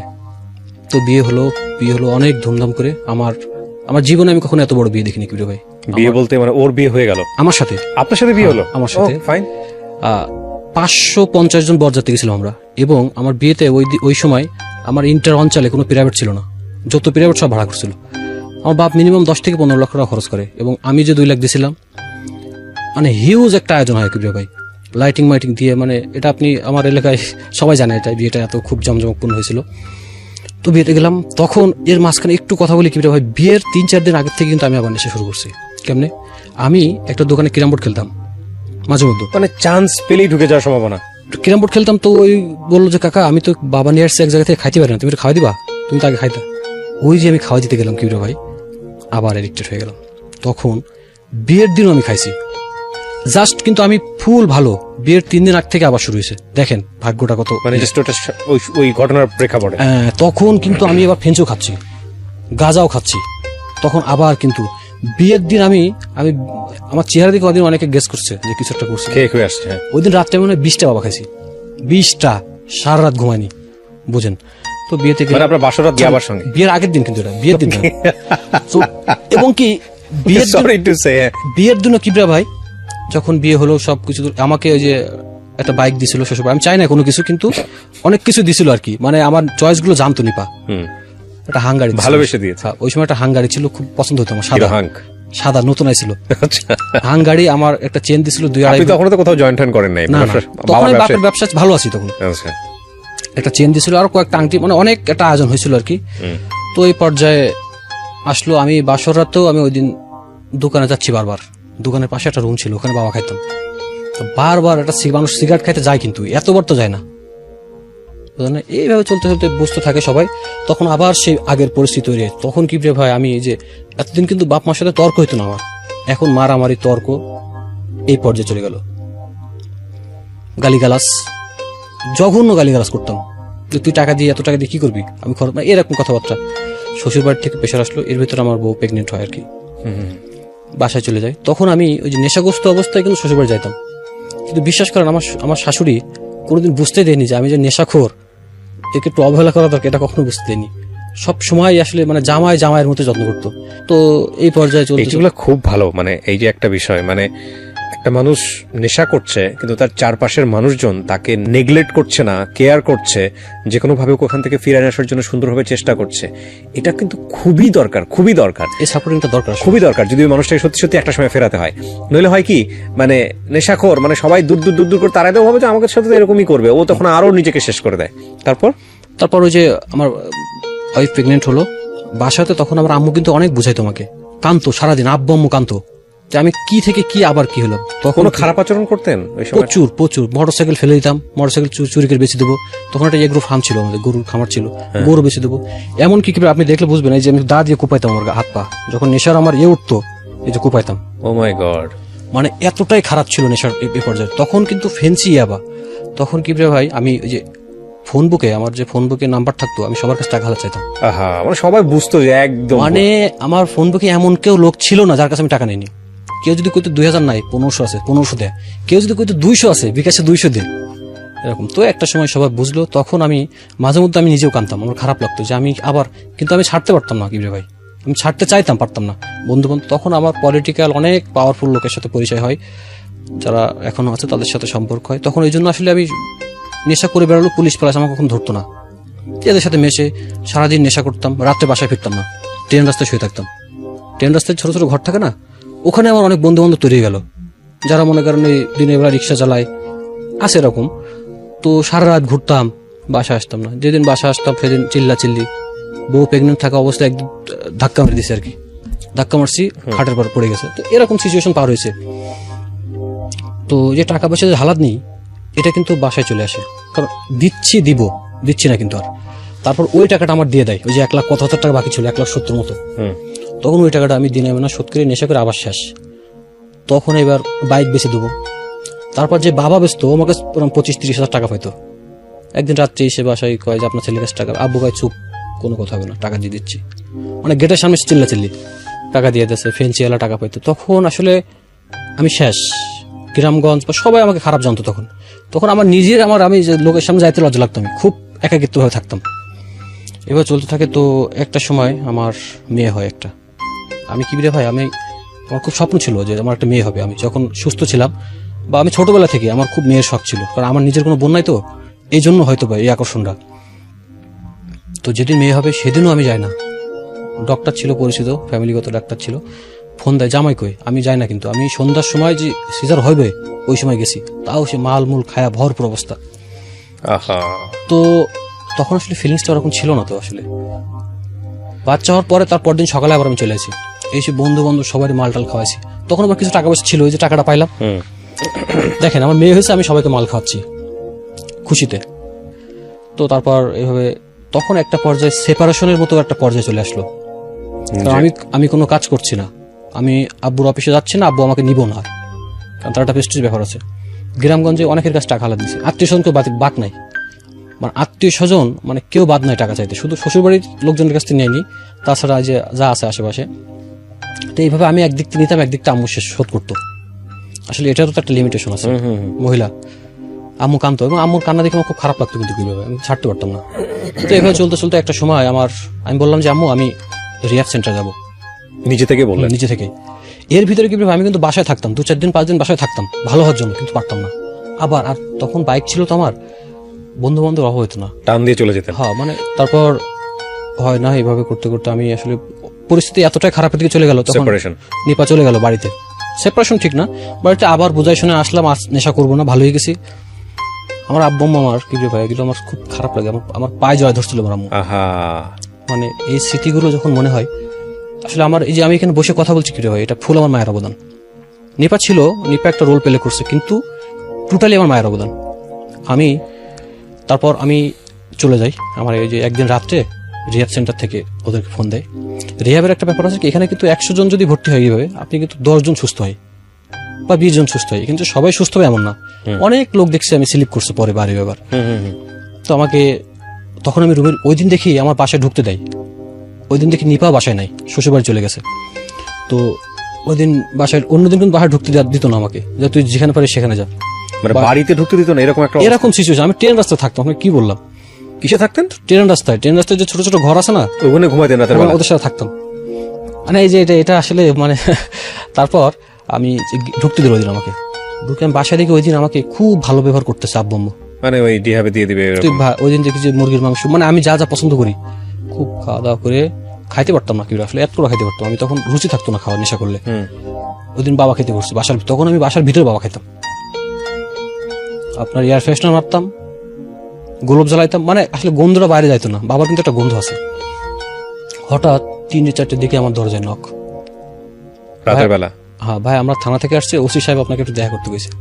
তখন একটা কি যে একটা আতঙ্ক, তখন আমি, আমার রুম তো পাশে ছিল, আব্বুদের পাশে আমাদের পাশে, আব্বু আমাকে ডাকি, কেউ ডাক শোনে না, আমার ছোট ভাইকে ডাকি, তখন ওর বাসায় গেছে, কেউ ডাক শোনে না। পরে দরজা খুললাম, আমি বললাম ভাই আপনার রিহ্যাব সেন্টারতে, বুঝছি তো দেখে কোনো টানা হেঁচড়া করার দরকার নেই, চলেন। তো গেলাম, ওই দিন আমার কাছে মনে হচ্ছে আমি বাসা ছেড়ে চলে যাচ্ছি, কি একটা খারাপ মানে। তারপর গেলাম, একটা মাইক্রো নিয়ে আসলো, ওরা তুললো। ওই দিন যখন বাসে উঠে কি ভাই গান চালায় আর কি, যে ছেলে আমার বড় হবে, মানে ওরা আসলে ইমোশনালি মানুষকে একটু শক দেওয়ার চেষ্টা করে, মার গান বাপের গান, তখন আমার খুব খারাপ লাগে। তো এইভাবে রিহ্যাব সেন্টারে গেলাম। তো রিহ্যাব সেন্টারে যাওয়ার পরে ওর ভিতরে যেয়ে দেখি কারোর কাপড় নাই, মানে সব তো নেশাখোর, সব তো এরকম মনে করেন এক্সট্রিম লেভেলের নেশা, এক্সট্রিম লেভেল, মানে এক্সট্রিম লেভেল ছাড়া তো আসলে রিহ্যাব সেন্টারে যায় না। রিহ্যাবটা কোথায়? যশোরে? যশোরেই, খুব নাম করা আর কি। তো কেউ এসে আমাকে ভাই আসসালামু আলাইকুম, মানে একজন কারো তার গাড়ি, মানে কি যে অবস্থা। তো আমাকে বসালো উইথড্রল রুম, আপনি যখন প্রথম যাবেন ওখানে আপনার একটা উইথড্রল রুম আছে। কি জিনিস এটা? এটা হচ্ছে আপনি প্রথম 3-4 দিন আপনাকে ওই রুমে রাখবে, সেটা হচ্ছে আপনি বাথরুমে গেলেও আপনাকে হাত ধরে নিয়ে যাবে, মানে একটা ফুল রেস্টে। আমাকে কয় কি খাবেন, আমি কিছু 1 প্যাকেট ব্যঞ্জন নিয়ে আসেন, একটা তেহারি নিয়ে আসেন 1 প্যাকেট, আর একটা স্পিড নিয়ে আসেন, এই বলছি। তো কিছুক্ষণ পরে দেখি আমার আসলো 1 প্লেট মোটা চালের, 1 প্লেট ভাত, অল্প একটু ডাল। দেখেন আমি কিন্তু ছোটবেলা থেকে কোনো কষ্ট করিনি কখনোই, টাকা পয়সা বাড়ি থেকে বা খাওয়া দাওয়া এই ধরনের কোনো কষ্ট কখনো করিনি। ওই দিন জীবনটা বুঝলাম আসলে। তো আমি এসব খাই না, আপনি সবই খাবেন, এর থেকে আরো খারাপ খাবারও খাইতে বাধ্য হন। তো দেখি পাশে একজনের জানলায় ঝুলাই রাখছে, কারণ এইসব পরিস্থিতি দেখে আমি আসলে জোর করে খাইছি, কারণ মানে জানলায় ঝুলাই রাখছে বান্দা, মানে পাগলামি করলে মার কোনো কথা নেই। যদি আপনি সুস্থ ভালো থাকেন, আপনি যদি ওদেরকে সাপোর্ট করেন কোনো প্রবলেম নেই, আপনি সুস্থ থাকবেন। উল্টাপাল্টা কিছু করলেই মার। এখন যদি আপনি যে চিল্লাচিল্লি করেন, কারোর সাথে গায়ে হাত দেন বা টর্চার করেন, তখন তো আপনাকে হয় কি একটু এক্সট্রিম লেভেলের সাইকো ব্যাপারগুলো চলে আসে। সাইকো ছিল ওই সময়, 3-4টা ছিল সাইকো, ফুল সাইকো। এই ড্রাগ না পেয়ে কেউ সারাদিন ভাষণ দিত, মনে করেন একজন সারাদিন ভাষণ দিত না, কিন্তু সাইকো হলে তো অন্য ট্রিটমেন্ট হওয়ার কথা, কারণ এদিকে ড্রাগ না পেয়ে এরকম হয়ে যাচ্ছে নাকি? এটা আসলে নেশা করতে করতে এরকম হয়ে গেছে। এবং ওখানে এমন পেশেন্টও ছিল কি ভাই, যারা পাবনা পাগলাগড় থেকে আসছে। ওকে, আমরা এখান থেকে বিরতিতে যাব প্রিয় শ্রোতা, ছোট্ট একটা ব্রেক, আমরা যেখানটায় ছিলাম তারপর। তো ওখানে খাওয়া দাওয়ার মান ছিল, আমি খুব সম্মান দেখে কই যে সেন্টারের যারা ডিরেক্টর আছে, এটা আসলে আমি খারাপের জন্য করছি। রিহ্যাব সম্পর্কে আমার এখানে এসে আজ পর্যন্ত ভালো কেউ কোনো কথা বলে নাই, আপনি বলতে পারেন। কিন্তু রিহ্যাব ভালো বলতে ওরা কিন্তু খুব আপনার ভালো ভালো কাউন্সিলিং করে, ডেফিনেটলি ওখানে কিন্তু রেজাল্ট আসে। খাবার মানটা একটু খারাপ, এটা আসলে ওদের কিছু ব্যারিয়ার্স আছে, টাকা বা এত রুম ভাড়া। 500 গ্রাম ডাল পাক করতো আমাদের জন্য, টোটালি 60 জন মতো ছিলাম, 2 বার খাইতাম, চিন্তা করেন। এবার হাফ কেজি ডাল দিয়ে, হাফ কেজি ওর ভিতরে আলু দিত, ছোট ছোট আলু পিস করে দিত, আর মোটা চালের ভাত। সপ্তাহে একদিন মাংস দিত, আমার মনে পড়ে, 1 পিস মাংস, 1 বাটি ঝোল। কি যে ভালো লাগতো কি ভাই ওই দিন, মনে হচ্ছে। অথচ আমি কিন্তু দেখেন মানে আমার কোথাকার ছেলে হ্যাঁ। কি অবস্থায় ছিল তাকে, এটাই ঠিক, মানে একদম জিরো থেকে স্টার্ট করা আবার নতুন করে। হ্যাঁ, তো এইভাবে করতে করতে আমি আসলে ওখানে একটু মানাইনি নিজেরে। আমি আপনার কি তখন ড্রপ আউট হয়ে গেছে, অনার্স পাস করে ফেলেছেন নাকি? না, তখন তো বিবিএ শেষ আমার। বিবিএ শেষ, এমবিএ করা হয় না? এমবিএ আমি আর করিই না পরে। আচ্ছা, তারপর তারপর? ওখানে গেলাম, ওই যে চলতে চলতে ওখানে কাজ থাকতো, আপনার এক একদিন এক একটা কাজ করতো। কোনোদিন ছিল আছে বেড বিছানা, যত লোক আছে সবার বেড বিছানা করতে হবে। কোনোদিন ছিল থালাবাটি, যত থালাবাটি আছে ওখানে কিন্তু এক্সট্রা কোনো বুয়া নাই, সব আপনাকে করতে হবে, নিজেদের মধ্যে করতে হয়। তো এত খারাপ লাগতো, আমি লাত্তি মেরে ভেঙে ফেলি। এই যে ট্যাব আছে না, ট্যাব লাত্তি মেরে ভেঙে দিই। জানলা এরকম কোনো জানলা খোলা যাইতো না। আমি 3 মাসে কোনোদিন আলো বাতাস দেখি নাই। এবার বোঝেন আপনি ভীতি। মানে আমি দেখছি একজনের জানলা ঝুলে রাখছে, একজনের গামছা দিয়ে পিটোচ্ছে, কারোর মুরগি বানায় ফেলায় রাখছে, মানে যে হাতের পাশ দিয়ে হাত দিয়ে। তো যাই হোক, আমি তখন লাত্তি মেরে ভেঙে ফেলি। তখন আমাকে শাস্তি দেয় আর কি, এরকম 2 হাতে এরম দিয়ে 1 পা উঁচু করে, অনেক খুব কষ্ট হয়। তখন আমি চিন্তা করলাম ডিরেক্টরের সাথে আমার একটু কথা বলতে হবে। তাই আমি বললাম যে ভাই আপনার সাথে আমি 5 মিনিট কথা বলবো। রিহ্যাবের ডিরেক্টর? ডিরেক্টর উনি আমাকে খুব এখনো কথা হয়, খুব করে। তো আমি বললাম যে ভাই, আমি একটু নিজেরে জাহিল করলাম তার কাছে। আমি ভাই, এখানে যারা আসছে সবাই কিন্তু এক লেভেলের না, আমার এখানে খুব কষ্ট হয়। আমি প্রাইভেট ভার্সিটি থেকে বিবিএ করছি, আমি নাটক লাইনে কাজ করছি। ফেসবুকে ঢোকেন, আমার ছবি টবি দেখেন। তো দেখার পরে ওই লোকের নাটকে খুব একটা আগ্রহ ছিল, নাটক করা। মানে আমাকে আসলে তো নিজের সুবিধার জন্য এটা করতে হয়েছে। তারপর আমি বললাম যে ভাই, আমি বের হইতে আবার নাটকের কাজ টাজ করবো। হ্যাঁ, তখন ইচ্ছা ছিল আসলে। তো বললো ভাই ঠিক আছে। তখন থেকে আমার আসলে একটু এক্সট্রা কেয়ার ছিল ওখানে, ওকে। পানিশমেন্টটা ছিল না। তখন আমি আস্তে আস্তে নিজেরও মানায় নিলাম, ওখানে গ্রুপ লিডার হয়ে গেলাম। আচ্ছা, আমি গ্রুপ লিডার। আর ওখানে তো সব মূর্খ টুর্খ ছিল অনেকে, বা ব্রেন, আমার কিন্তু এইভাবে ব্রেন ক্লাবস হয়নি ভাই। ওকে। ব্রেন ক্লাবস হয়নি আমার কখনোই। তারপর আমি ওখান থেকে শেষ করে ওদের সাথে সম্পর্ক ভালো হয়ে গেলো। শেষ হলো 3 মাস। এর ভিতরে আমার দেখতে গেল আব্বু আম্মু। আমি ওই দিনই বললাম, 1 মাসের পরে দেখতে গেছিল যে মোবাইলে, আমার ছোট ভাইয়ের মোবাইলে আমার মেয়ের ছবি দেখাচ্ছে। আমি ছবি দেখা না, এখানে লিখছি যে আমাকে নিয়ে যাও, এখানে অনেক কষ্ট হয়, বুঝছেন। পরে যখন আমি ভিতরে ঢুকছি, কয় কি লিখছিলেন আপনি? মানে ওরা আসলে এমন ট্যালেন্ট কিবরে ভাই, ওরা তো নেশাখদ্দির নিয়ে কাজ করে, ওদের একটা আইডিয়া আছে। তো যখন মেয়েকে আমি প্রথম দেখি কিবরে ভাই, আমি যে বাবা হয়েছি এই ফিলিংসটা আমার আসতে শুরু করে যখন আমি সুস্থ হতে থাকি, যখন রিহ্যাব সেন্টারের ভিতরে। যখন মেয়েটা দেখে মেয়েটা মানে সেন্টার নিয়ে যাই, আমি কোলে নিয়ে, আমি কোল থেকে আর নামাচ্ছিলাম না। আম্মুকায় দে, আর মানে ওখান থেকে বলছে আর সময় নাই, আমি দিচ্ছি না, কাঁদছি আমি জোরে জোরে। তখন ওখানে একটা ব্যাপার ছিল যে শেয়ারিং করতে হতো কিবরে ভাই, যে আপনার জীবনে, এখানে যেমন শেয়ারিং করছি আমি, ওখানে একটা পার্ট ছিল শেয়ারিং। আপনার জীবনে কিভাবে আসলেন কি সব বলতো, আমার কাঁদতাম আমি। ওখানে আসলে নিজের ভুলগুলো বোঝা যায় কিবরে ভাই, যখন আপনি আপনার নিজের ঘটনাগুলো শেয়ার করবেন, আপনি কিন্তু বুঝতে পারবেন, আপনার একটা চলে আসবে। তো এরপর 3 মাস পার হয়ে যায়, আমাকে গাড়ি নিয়ে আসে, আমার ছুটি হয়। সেন্টারে সবাই কাউন্সিলিং করে দেয়। মানে ওখানে ব্যাপার থাকে যে আপনি যেখানে নেশা করতেন ওই এরিয়াতে আপনি যেতে পারবেন না, আপনি যাদের সাথে নেশা করতেন তাদের সামনে যেতে পারবেন না, মিশবেন না কখনো, স্পিড খাবেন না। ওর ভিতরে সিগারেট দিত 10টা করে, শেক সিগারেট। তো আমি আসলে এত নেশা করে ওখানে সিগারেট খাইতে পারতাম না, 2টা 3টা খেয়ে বাকি দিয়ে দিতাম। তো বললো, আমার আম্মুকে বলে দিল আপনি বাসায় ওকে সিগারেট দিবেন, 10টা করে সিগারেট খাবে, কোনো সমস্যা নেই। ওই একই আম্মু সিগারেট এনে দিত। তারপর যখন আমি প্রথম বাসায় আসি, আমার আব্বু, আমার তখন মনে আছে, আমাকে জড়ায় ধরে আর কি, মানে ফুল একদম যে জড়ায় দানা, মানে যে সে কি করবে। আমার আব্বু কিন্তু এখানে রাজি ছিল না কিবরে ভাই, দেখেন ভালোবাসাটা কতটুকু রিহ্যাবে দিতে না, ওখানে অনেক শাস্তি, খাওয়া দাওয়া খারাপ। আমার আম্মু নিপা 2জন মিলে টাকা ম্যানেজ করে, এটা 50,000 টাকা খরচ আছে, তারা টাকা দিয়েছে। আমার আব্বু একটাও দিইনি, কিন্তু পরে আমি বেরোনোর পরে ওই টাকা শোধ করছে আর কি। আমাকে জড়ায় ধরে, আমার ওই দিন খুব খারাপ লাগে কিবরে ভাই, যে আমি আসলে কি করছি, আমার বাপ মা কি করছে। আমার মেয়েটা আমার যখন কোলে দেয় আমার আব্বু, আসলে বাবা হওয়ার যে কি অনুভূতি আমি কিন্তু কখনোই বুঝতে পারিনি কিবরে ভাই। মানে ভাল লাগছে, কিন্তু নেশা করার অবস্থা কিন্তু ওইভাবে আপনার ইমোশনটা কাজ করে না। আমার দিকে অনেকক্ষণ তাকায় ছিল আমার মেয়ে, এবং আমার মেয়ে প্রথম ডাক শিখছে আব্বু। ওই দিনও আব্বু আব্বু করছে, ছোট তখন তো বলতে পারে না কথা। তো আমি জানি না ও শুনছে কিনা, যেহেতু বাচ্চারা ছোটবেলায় ফেরেস্তা থাকে। আমি ওই দিন ওকে বলছিলাম যে আম্মু আমি জীবনে কখনো আর নেশা করবো না। তারপর বাসায় থাকলাম, তখন আমার খুব একটা খাওয়ার আগ্রহ ছিল কিবরে ভাই, গোশ মাছ ডিম, মানে যে না খেয়ে থাকতে থাকতে আমি একটু ফ্যাকাশে হয়ে গেছিলাম, খুব খাইতে মন চাইতো, প্রচুর খাইতাম। যা বলতো, আমি যদি বলতাম আমি তরমুজ খাবো এখন, আমার রাত 12টার সময় আব্বু তরমুজ নিয়ে আসতো। আমি যদি বলতাম এখন আমার আমসত্ত্বা, আমার মনে পড়ে আমসত্ত্বা খাইতে মন চাই, রাত 11:30টার সময় আব্বু করতে খুঁজে নিয়েছে আমসত্ত্বা। এরকম অনেক ঘটনা আছে। তারপর ওই যে বাসাতে এভাবে থাকলাম, তো ভালোই যাচ্ছে। তখন আমার আসলে এক ভাই আসে কইলো যে, আমার ফুফাতো ভাই, ও তখন আমার মেয়েটাকে আমি খুব বুকের ভিতরে জড়ায় রাখতাম কিবরে ভাই। আমি রাত্রে সারা রাত মানে বুকের ভিতরে জড়ায় রাখতাম, ওকে গোসল করাই দিতাম, খাওয়াই দিতাম। মানে আমার আসলে মনে হয়েছে আমি খুব অপরাধী আমার মেয়ের কাছে, যখন সে হয় তাকে আমি কোনো টেক কেয়ার করতে পারিনি আসলে। তো ওই সময় আসলে বাবা হওয়ার যে অনুভূতিটা ওই সময় আমি বুঝি। এবং ও আমার খুব ভক্ত হয়ে যায়। ওর আম্মুর কাছে ঘুমাইতো না, আমার কাছে ঘুমাইতো, এবং দেখতেও আমার মতো হয় আর কি, টানটা একটু বেশি ছিল। এবং তখন বাসায় মোটামুটি ফ্রেশ, তখন টাকা পয়সা আমি নিই না বাড়ির থেকে, ইচ্ছা করে দিলেও নিই না আমি। তখন শ্বশুরবাড়িও মাঝে মধ্যে যাই, মানে তখন একটু খুব স্বাভাবিক আর কি, সুস্থতা হয়েছে এই, মানে এইভাবে চলতাম আর কি। তো এক ফুফাতো হয়ে আসে, কইলো যে মামু, আমার আব্বুর তখন তো গ্রাম আর কি, যে মামা আপনি ওকে চাকরিতে দেন, একটা প্রাইভেট কোম্পানিতে চাকরিতে দেন, তাহলে জীবন সম্পর্কে ওর আরো আইডিয়া হবে। আপনি এখন ব্যবসা দিয়েন না, ও কিন্তু আবার স্লিপ করতে পারে। তো আমি তখন, আমার ভাই ছিল আকিজ, তখন আকিজ ছিল, তখন একটা এরিয়ার হেড ছিল উনি, আর হেড অফিসে আরো লোকজন ছিল আমার আর কি। তখন আমি তো ভাই বাজিতে গেছি অনেক লোকজন, তো আমার আসলে ওইভাবে একটু এক্সট্রা কেয়ার ছিল। আমার পোস্টিং তখন হলো আমার নারায়ণগঞ্জ, আপনার রূপগঞ্জ থেকে আরো ভিতরে, অ্যাকাউন্টেন্ট। তখন 20,000 টাকা বেতন। তখন আসলে টাকা 20,000 টাকা এনাফ ছিল আমার জন্য। তখন আমি 2-3 মাস থাকি, তারপর একটা বাসা নিই, সুন্দর করে সাজাই বাসাটা, অনেক সুন্দর একটা বাসা নিই, 7,000 টাকা। ওটা তো একটা গ্রাম এলাকা, 7,000 টাকা মানে অনেক সুন্দর একটা বাসা, খাট, টিভি, ফ্রিজ সব কিছু গোছানো হয়। তখন নিপা আসে, তখন আসলে ভালোবাসাটা অনেক, মানে আবার সেই ইন্টার লাইফের মতো শুরু হয় আর কি, পরিপূর্ণ ভালোবাসা আর কি। ঘুরতে যাইতাম প্রতি শুক্রবারে, বা ওর ম্যারেজ ডেতে আমি, ওই যে 2টা রুম ছিল তো, এক রুমে বলতাম তুমি রুম থেকে বেরোবে না, সারা রুমে ক্যান্ডেল জ্বালায় রাখতাম, মানে এই যে অনুভূতিগুলো তখন কাজ করতো। ভালোবাসার যে ল্যাকিংসগুলো ছিল ওইগুলো আমি ওই সময় সব স্বয়ং সম্পূর্ণ করে দিচ্ছি তাকে, মানে তার কোনো কিছু চাপাত আমি অপূর্ণ রাখিনি কিবিরা ভাই। মানে ও ওই সময় 7-8 টাকা বাড়ি থেকে নিত, ঘর ভাড়া পাইতো বললাম যে আপনাকে, আর আমার 20, তারপরে প্রায় 30,000 টাকা, 7,000 টাকা ঘর ভাড়া।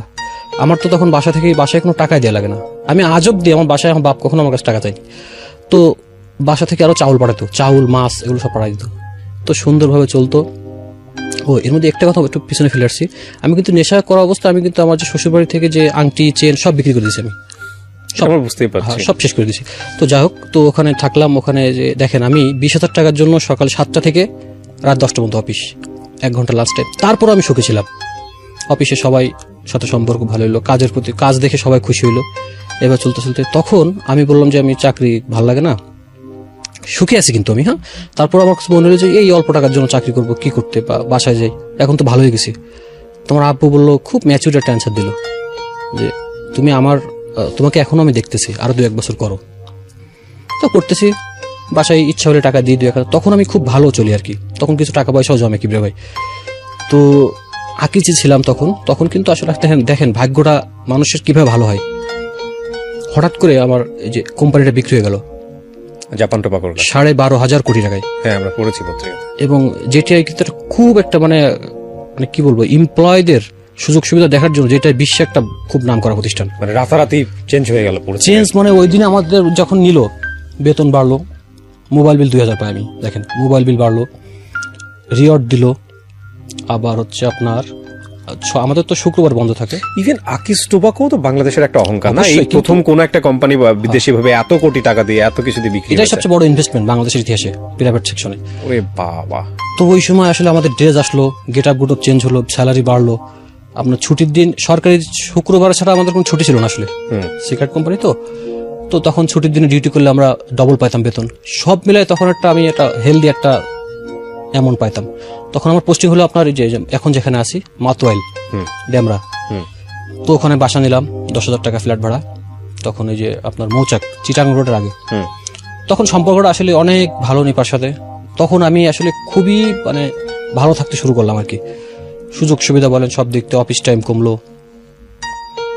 তখন এই যে কিছু টাকা পয়সাও জমানো শুরু করলাম। তখন একটু ভবিষ্যতের কথা চিন্তা হলো যে ভবিষ্যতে কিছু প্রয়োজন আমার করার। তখন নিপা বললো ডিপিএস করো, মানে তখন একটা যে ম্যাচিউর সংসার হয়ে গেছে আমাদের। তখন আব্বু আম্মু সব ভালো। তখন একটা পর্যায়ে আমার আব্বু আমাকে কয় যে তুমি চাকরি ছেড়ে দাও, ব্যবসা করো, কিন্তু আমি এখন ছাড়তে চাই না কিবরে ভাই। মানে ব্যাপারটা দেখেন, যখন আকিজে ছিলাম তখন কিন্তু আমি ছাড়তে চাইতাম এবং ছেড়ে দিব এরকম চিন্তা ভাবনা। এখন দেখেন আমার পিএফ কার্ড, আমার কিন্তু টোটাল হেলথ ইন্স্যুরেন্স, ফ্যামিলি সব